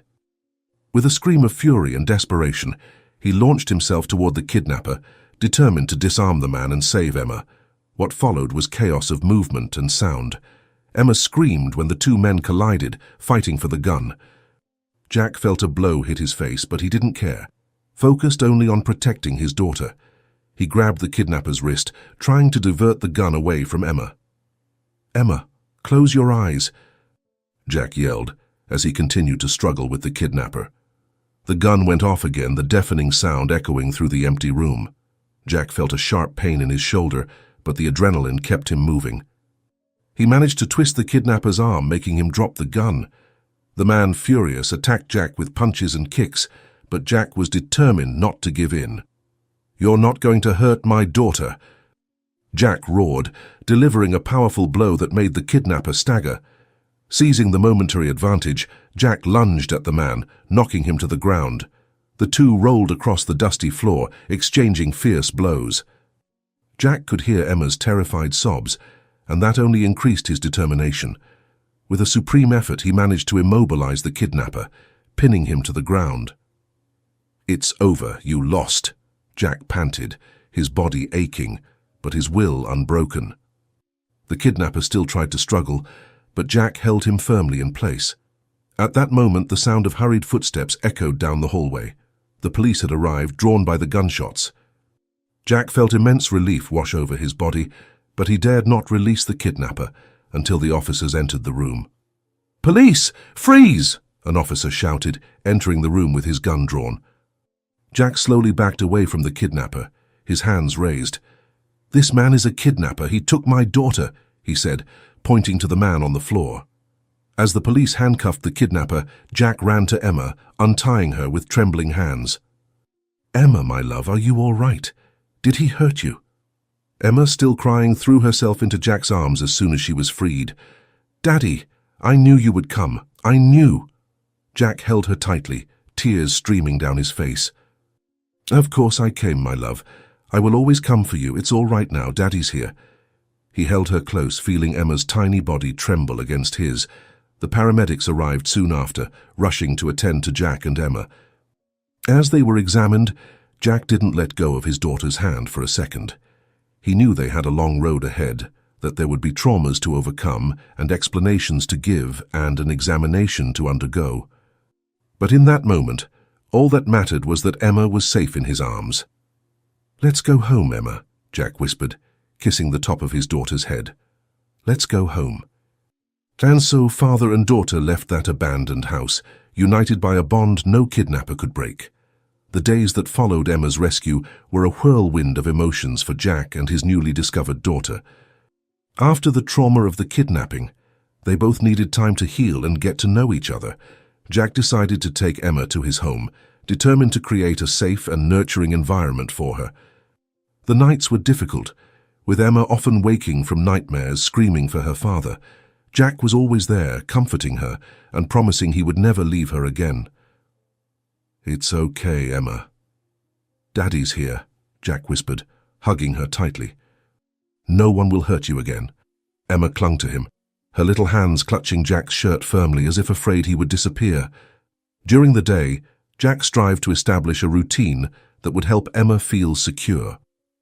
They had breakfast together, with Jack trying to make Emma's favorite pancakes, often failing miserably but making her laugh with his clumsy attempts. "I think these pancakes are more like pancake chaos," Jack joked, looking at the misshapen mass in the pan. Emma laughed, a sound that warmed Jack's heart. "It's okay, Daddy. I like them anyway." As the days went by, Jack realized they needed an official confirmation of their kinship. Not because of his own doubts, his heart already knew Emma was his daughter, but to ensure no one could legally separate them. He scheduled a paternity test, gently explaining to Emma what it meant. "Emma, sweetheart, remember when we talked about how parents and children have special things in common?" Jack asked, sitting beside her on the couch. Emma nodded, her big blue eyes fixed on him. "Like how our eyes look alike, how we have the same mark on our necks?" Jack smiled, tenderly touching her nose. "Exactly. Well, there's a special way to be absolutely sure that we're father and daughter. It's called a paternity test. What do you think about us doing that?" Emma thought for a moment, then asked in a hesitant voice, "Will it hurt?" Jack reassured her, explaining the simple and nearly painless process. Emma agreed, eager to have the confirmation that Jack was truly her father. On the day of the test, they went together to the lab, Emma holding Jack's hand tightly throughout the procedure. "You were so brave," Jack praised as they left the lab. "How about some ice cream to celebrate?" Emma's face lit up with a smile, the first genuine one since the kidnapping. "Can it be chocolate with strawberry?"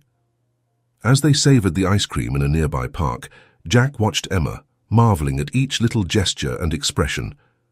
He found himself imagining what it would have been like to see her grow from a baby, and a pang of sadness hit him as he thought of all the moments he had missed. "Daddy, why are you sad?" Emma asked, noticing the change in Jack's expression. He smiled softly, pulling her close. "I'm not sad, sweetheart, just thinking about how lucky I am to have you in my life now." The days of waiting for the results seemed to drag on. Jack tried to keep Emma distracted, taking her to the park, watching movies together and reading her stories before bed. But the anxiety was always present, a silent weight on them both. One night, as Jack was putting Emma to bed, she asked a question that caught him off guard. "Daddy, if the test says you're not my father, will you still want me?" Jack's heart clenched at the vulnerability in her voice. "Emma, listen carefully. No matter what that paper says, you are my daughter. I love you and will always want you no matter what happens." Finally, the envelope with the results arrived. Jack held it in his trembling hands, looking at Emma, who was sitting on the couch hugging her favorite stuffed bear. "Ready to find out the truth, princess?" Jack asked softly. Emma nodded, her eyes big and hopeful. Jack sat beside her, putting his arm around her little shoulders. With a deep breath, he opened the envelope and began to read. His eyes scanned the document, searching for the words that would change their lives forever. "Probability of paternity, 99.9%, Jack read aloud, his voice thick with emotion. Emma looked at him, puzzled. "What does that mean, Daddy?" Jack felt tears well up in his eyes. He pulled Emma into a tight embrace, his voice trembling with joy. "It means it's official, my love. You are my daughter. I am your father." Emma let out a joyful cry, throwing her arms around Jack's neck. "I knew it. I always knew." In that moment, all the emotions Jack had been suppressing over the past weeks, the fear, the uncertainty, the hope, overflowed. He held Emma in his arms, tears streaming freely down his face. And then the words began to flow, a speech straight from his heart. In that moment, all the emotions Jack had been suppressing over the past weeks, the fear, the uncertainty, the hope, overflowed. He held Emma in his arms, tears streaming freely down his face. "Emma, my dear daughter, from the moment I saw you in that orphanage, something inside me changed forever. It was as if a part of me that I didn't even know was missing had suddenly been filled. Your eyes, so similar to your mother's, looked at me with a mixture of hope and fear, and in that instant I knew I would do anything to protect you, to take care of you. When I discovered that you could be my daughter and that I couldn't take you home, I was terrified. Terrified because I realized how many years we had lost, how many precious moments I couldn't share with you. I wasn't there for your first smile, your first words, your first steps. I couldn't comfort you when you had nightmares or celebrate your achievements at school, and it broke my heart. But then, amid the chaos and danger, when I thought I might lose you before even truly having you, I realized that the past didn't matter. What mattered was the future, our future together. I promised myself that if we got a second chance, I would dedicate every moment of my life to being the father you deserve. Emma, you are a miracle I didn't know I needed until you entered my life. You are brave, intelligent, and so strong. You have faced things no child should face, and yet here you are, smiling, hugging me, calling me Dad.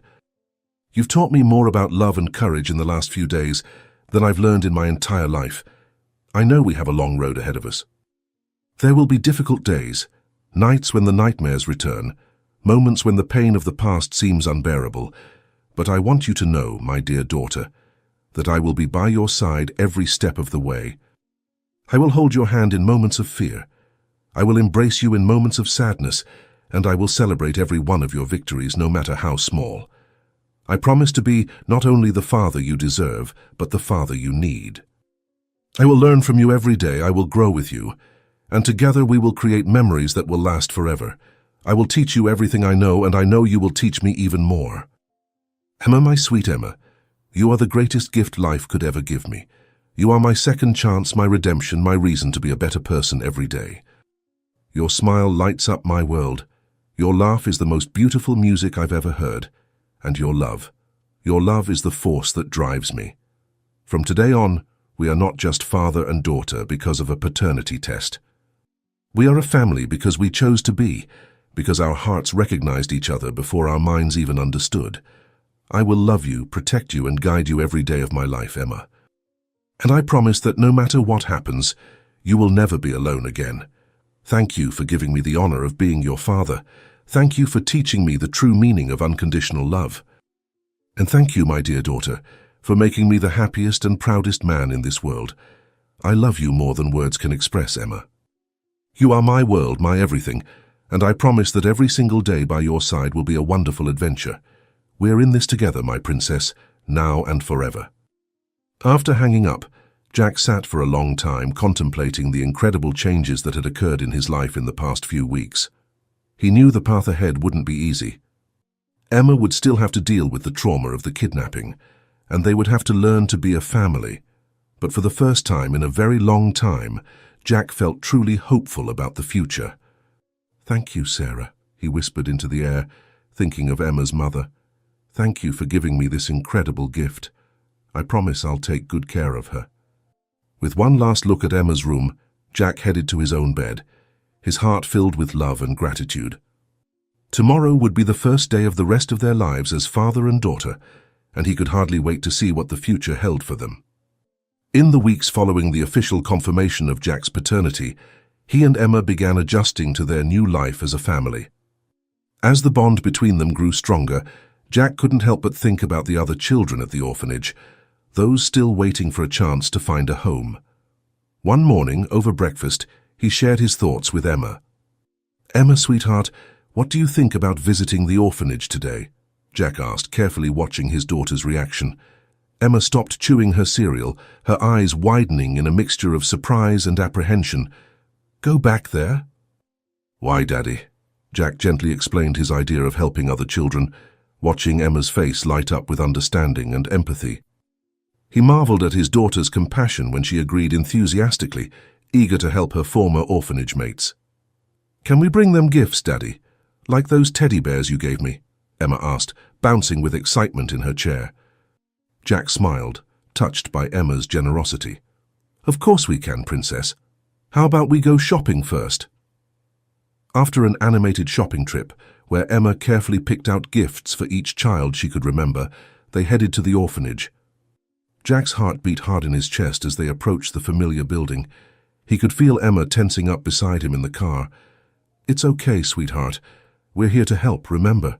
Jack reassured, gently squeezing Emma's hand. Emma nodded bravely, but her voice trembled a little as she responded, "I know, Daddy. It's just weird coming back." Upon entering the orphanage, they were greeted by Mrs. Foster, whose face lit up at the sight of Emma. Jack watched with emotion as his initially hesitant daughter soon broke into a smile at seeing her former caretaker. "Emma, it's so good to see you, dear. You look so happy," Mrs. Foster exclaimed, crouching down to hug Emma. Emma returned the hug enthusiastically. "I am happy. Daddy's the best dad ever." As Emma handed out the gifts to the other children, Jack pulled Mrs. Foster aside to discuss his ideas. He explained his desire to improve the orphanage's security and establish a program to help more children find loving families. "Mr. Thornton, this is incredible," Mrs. Foster stammered, her eyes glistening with emotion. "But it's a huge undertaking. Are you sure?"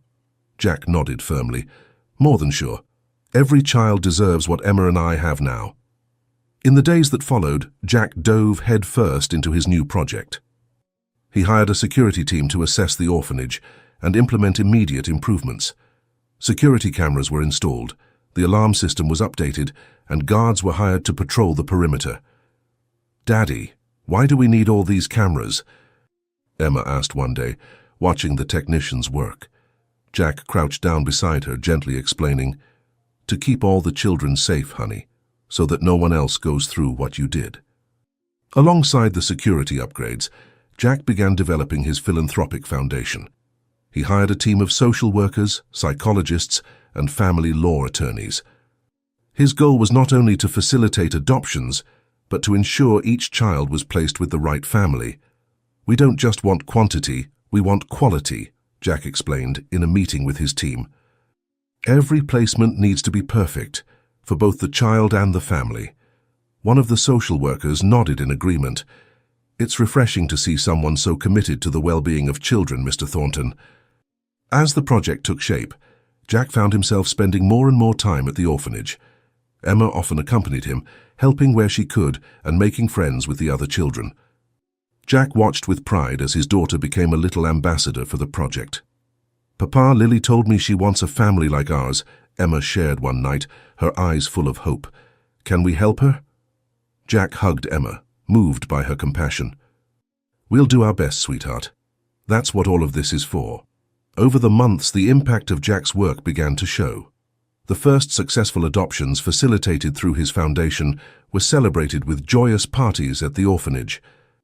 Jack watched with a full heart as children who had once seemed to have lost hope now smiled and laughed with their new families.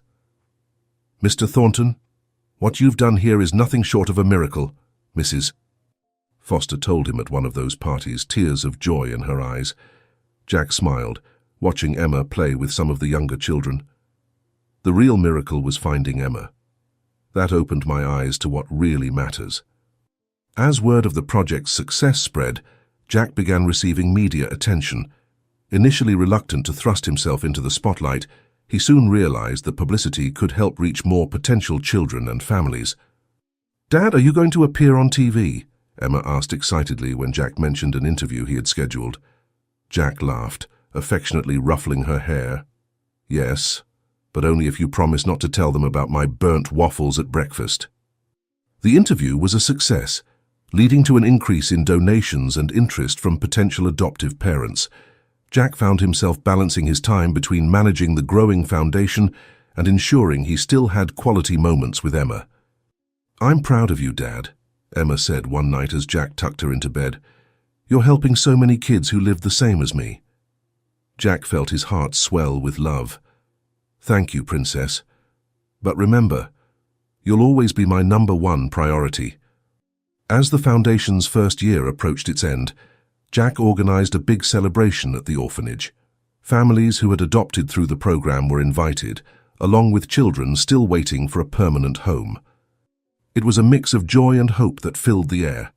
"Look, Dad, Lily found a family," Emma exclaimed, pointing to her friend cradled in the arms of a beaming couple. Jack felt a surge of emotion seeing the transformation. "It's amazing, isn't it?" "That's why we do this, Emma." During the party, Jack took to the stage to give a speech. Looking out at the sea of faces, smiling children, proud parents, dedicated staff, he felt a wave of gratitude wash over him. "A year ago, I was a different man," Jack began, his voice thick with emotion. "I thought I knew what was important in life. Then I met an amazing little girl who turned my world upside down and showed me the true meaning of love and family."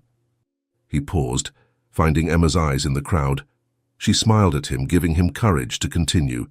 "That little girl, my daughter Emma, inspired me to do more, to be more. She showed me that there are so many incredible kids out there, just waiting for a chance to be loved. And that's why we're all here today, to celebrate the families that have been formed and to renew our commitment to the children still waiting." Jack went on, detailing the successes of the first year and plans for the future. He spoke of expanding the program to other orphanages, of working with legislators to streamline the adoption process, of creating a support network for adoptive families. But in the end, he concluded, it all comes down to one simple thing: love. The love that every child deserves, the love that every parent has to give. It's that love that drives us, that inspires us to do more, to be better. And it's that love that will continue to guide every aspect of this endeavor in the years to come. After Jack's heartfelt speech, The celebration continued with even more enthusiasm. Families mingled, sharing stories and experiences. Jack and Emma circulated the room, talking with the children and adoptive parents, listening to their journeys and dreams for the future. "Dad, look," Emma exclaimed, tugging Jack by the hand. "It's Tommy. He found a family." Jack smiled at seeing the shy boy Emma had mentioned so many times, now beaming in the arms of his new parents. "That's wonderful, Emma. Want to go say hi?" As Emma raced off to greet her friend, Jack was approached by a couple who had recently adopted through the program. "Mr. Thornton," the woman began, tears in her eyes, "we have no words to thank you. Our Lily, she has brought so much joy to our lives." Jack clasped the couple's hands, feeling humbled. "You are the true heroes here, giving a child a home. There is no greater gift." As the night wore on, Jack noticed that some of the children who hadn't been adopted yet were beginning to look a little sad. Determined not to let anyone feel left out, he gathered that group together for a special activity.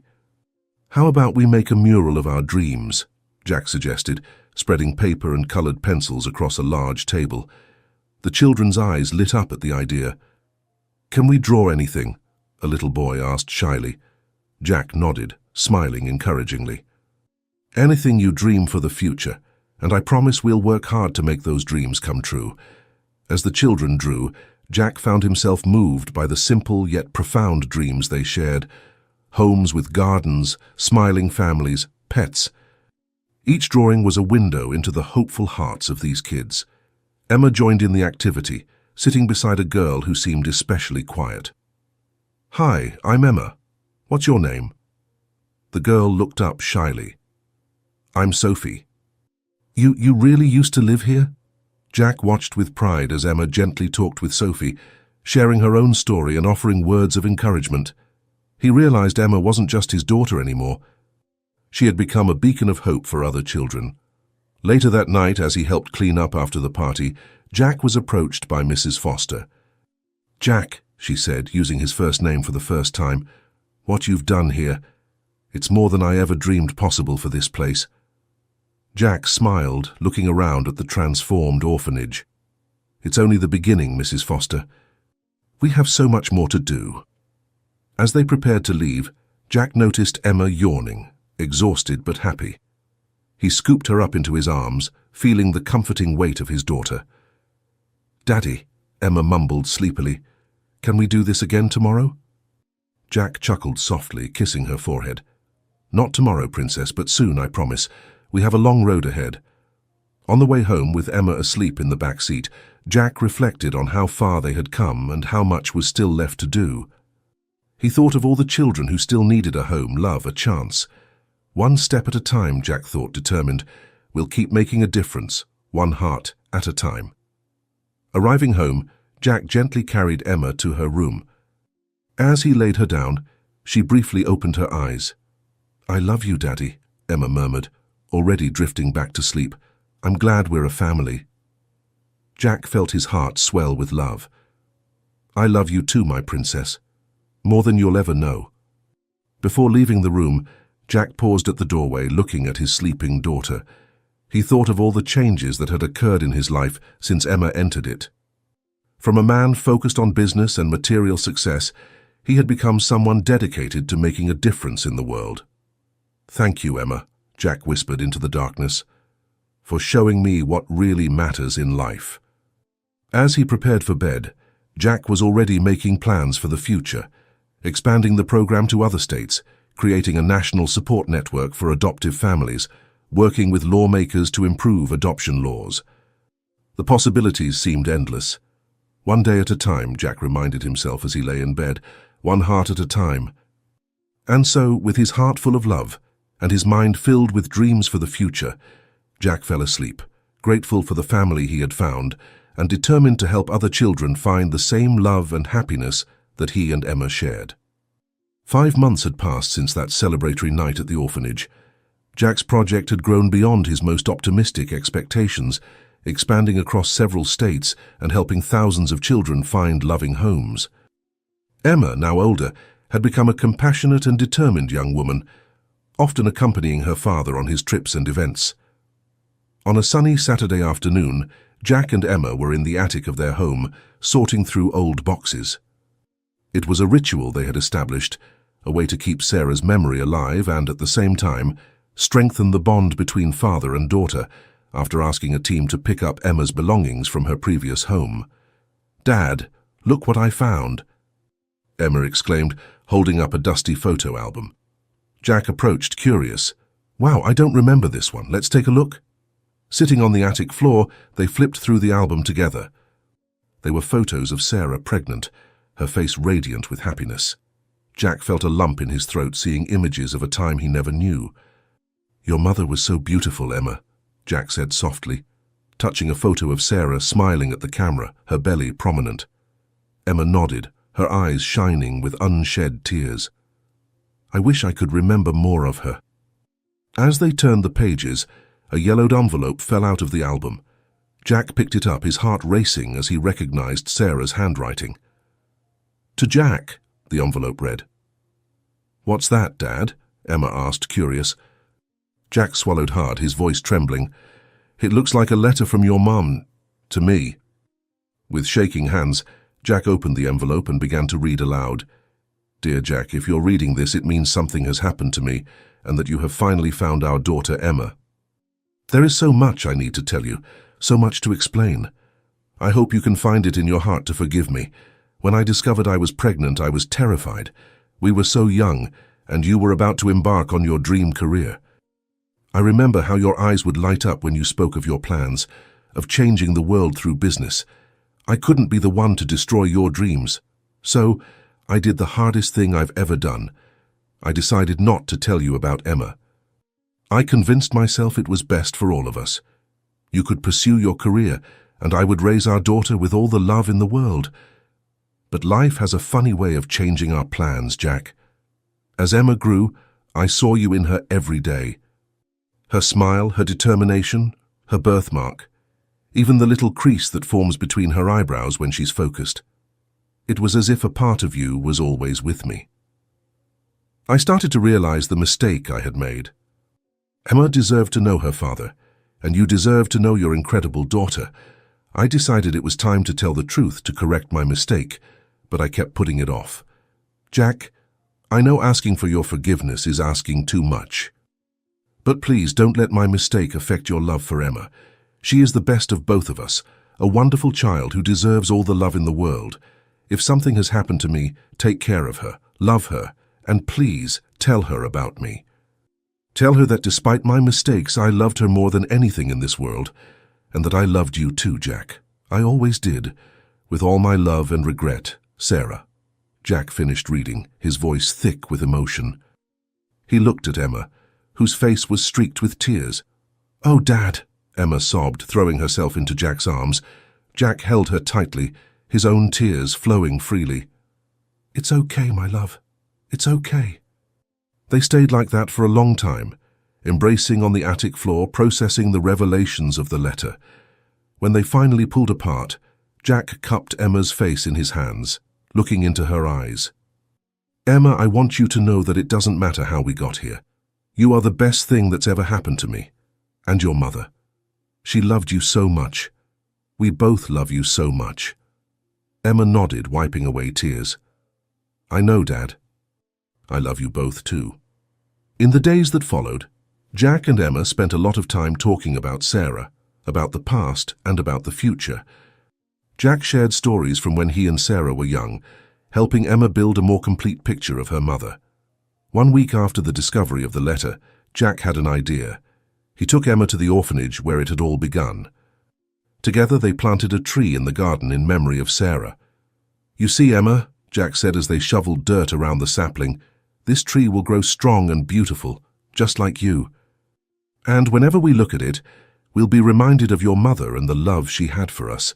Emma smiled, gently touching the small tree's leaves. "Do you think she'd be proud of us, Dad?" Jack put his arm around Emma's shoulders, pulling her close. "I'm sure of it, my love, I'm sure of it." As the months passed, Jack and Emma continued their work with the foundation, always keeping Sarah's memory alive. The tree in the orphanage garden grew, becoming a symbol of hope for all the children who passed through there. On one particularly meaningful afternoon, Jack and Emma were at the orphanage for a special celebration. The foundation had just helped its 1,000th child find a permanent home. The garden was filled with happy families, laughing and running children, and the dedicated staff that made it all possible. Jack stepped up onto the small makeshift stage, Emma by his side. Looking out over the crowd, he felt a wave of emotion hit him. "There was a time," Jack began, his voice thick with emotion, "when I was a different man. A man focused on business, on material success. Then fate brought me to this place, and my life changed forever." He looked at Emma, who smiled encouragingly. "I found my daughter, Emma, and discovered the true meaning of love and family. And through that discovery, this foundation was born. Today we celebrate not only our 1,000th adoption, but every life that has been touched, every family that has been formed, every heart that has been opened." Jack paused, looking at the tree he and Emma had planted years ago, now large and full. "This tree," he went on, gesturing towards it, "was planted in memory of Sarah, Emma's mother. Sarah taught us that love can overcome any obstacle, that family is more than blood ties. It's a lesson we carry into every aspect of our work." Emma stepped forward, joining her father at the microphone.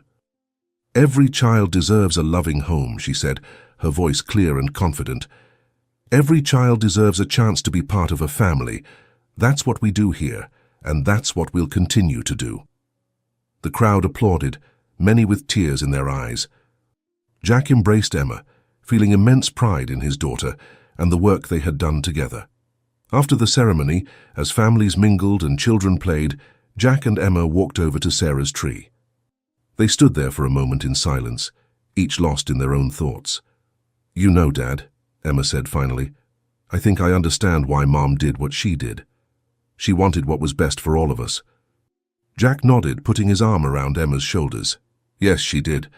And while it was difficult at first, look at where we've ended up. Look at all the lives we've changed." Emma smiled, leaning her head on her father's shoulder. "I think in a way we're fulfilling her dream. We're helping other families come together just like ours did." Jack felt his heart swell with love and pride. "You're right, my love. And we'll keep doing it, in her memory and for all the children who still need a home." That night, back at their home, Jack and Emma sat on the porch, watching the sunset. Jack took Emma's hand, giving it a gentle squeeze. "Emma," he said softly, "I want you to know that no matter what happens, you'll always be the best thing that ever happened to me. Finding you, being your father. It changed my life in ways I could never have imagined."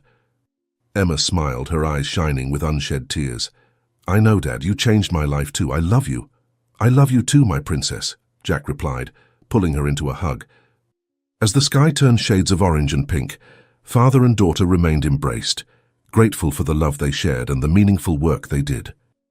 They knew that no matter what the future held, they would face it together, always honoring Sarah's memory and the love that had brought them together. And so, beneath the twilight sky, Jack and Emma Thornton looked to the future with hope and determination, ready to continue their journey of love, compassion, and life-changing transformation, one heart at a time. The following morning, Jack woke up early, his mind full of ideas for the Foundation's future. He went downstairs quietly, not wanting to wake Emma, and made his way to his home office. The walls were covered with photos, some of Emma growing up, others of families that had been united through their work. Jack turned on his computer and began working on a new project he'd been planning for months. It was an initiative to create support centers across the country, offering ongoing resources and guidance for adoptive families. He was so engrossed in his work that he didn't notice Emma coming into the room. "Dad?" "You've been up early," Emma said, rubbing her sleepy eyes. Jack looked up, smiling at the sight of his daughter. "Good morning, Princess. Just working on some ideas." Emma approached, curious. "What kind of ideas?" Jack pulled out a chair for her, eager to share his plans. "Well, I was thinking about how we can help families after the adoption happens." They spent the next hour discussing the project, with Emma offering her own suggestions. Jack was impressed by his daughter's insight and compassion. "You know, Emma," Jack said, looking at her with pride, One day, when you're ready, I think you would be amazing running the foundation." Emma's eyes widened. "Really, Dad? You really think so?" Jack nodded, smiling. "Absolutely. You have such a big heart and an amazing understanding of what these kids and families need." Emma's face lit up at the idea. "That would be incredible. We could work together and help even more people." Emma fell uncharacteristically quiet. Jack watched her out of the corner of his eye, noticing her pensive expression. "A penny for your thoughts?" he asked gently. Emma looked at him, her eyes filled with emotion. "I was just thinking, how lucky we are, Dad, to have each other and to be able to help so many people." Jack felt his heart swell with love and pride. "You're right, sweetheart. We are very lucky." By the end of that day, after Jack's work and Emma's school, they returned home to find a surprise waiting for them. Mrs. Foster, the former orphanage director and now a dear family friend, was standing on the porch. "Mrs. Foster!" Emma cried, running to hug her. "What are you doing here?" Mrs. Foster smiled, returning the embrace. "Well, I have some exciting news to share with you two." Once inside the house, settled comfortably in the living room, Mrs. Foster explained the reason for her visit. "Your foundation has inspired so many people," she began, her eyes shining with emotion. "A group of businessmen reached out to me. They want to establish a scholarship in Sarah's name for adopted children who wish to pursue careers in social work or family law." Jack and Emma were speechless for a moment, taking in the news. Finally, Jack managed to speak, his voice trembling. "That's incredible. Sarah would have loved that." Emma, tears in her eyes, nodded. "It's perfect, Dad.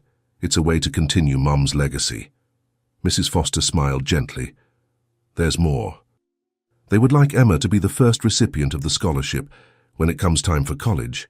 Emma gasped, looking at Jack with wide eyes. Jack felt his own heart swell with emotion. "What do you think, Princess?" he asked softly. Emma thought for a moment, then spoke with determination. "I would be honored, and I promise to use it to help even more kids, like Mom would have wanted." That night, after Mrs. Foster had left and Emma had gone to bed, Jack found himself in the office again. He picked up the photo of Sarah that he kept on his desk, gently tracing the outline of her face.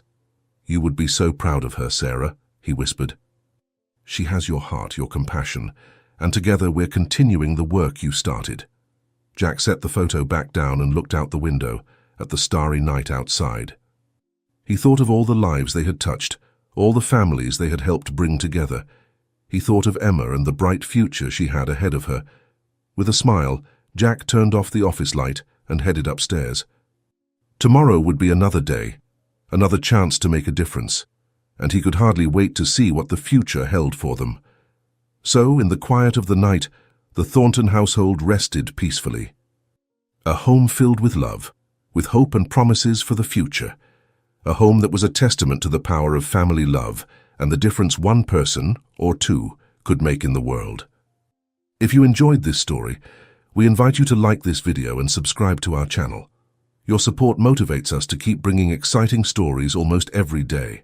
Don't miss the next surprising narrative that is about to appear on your screen.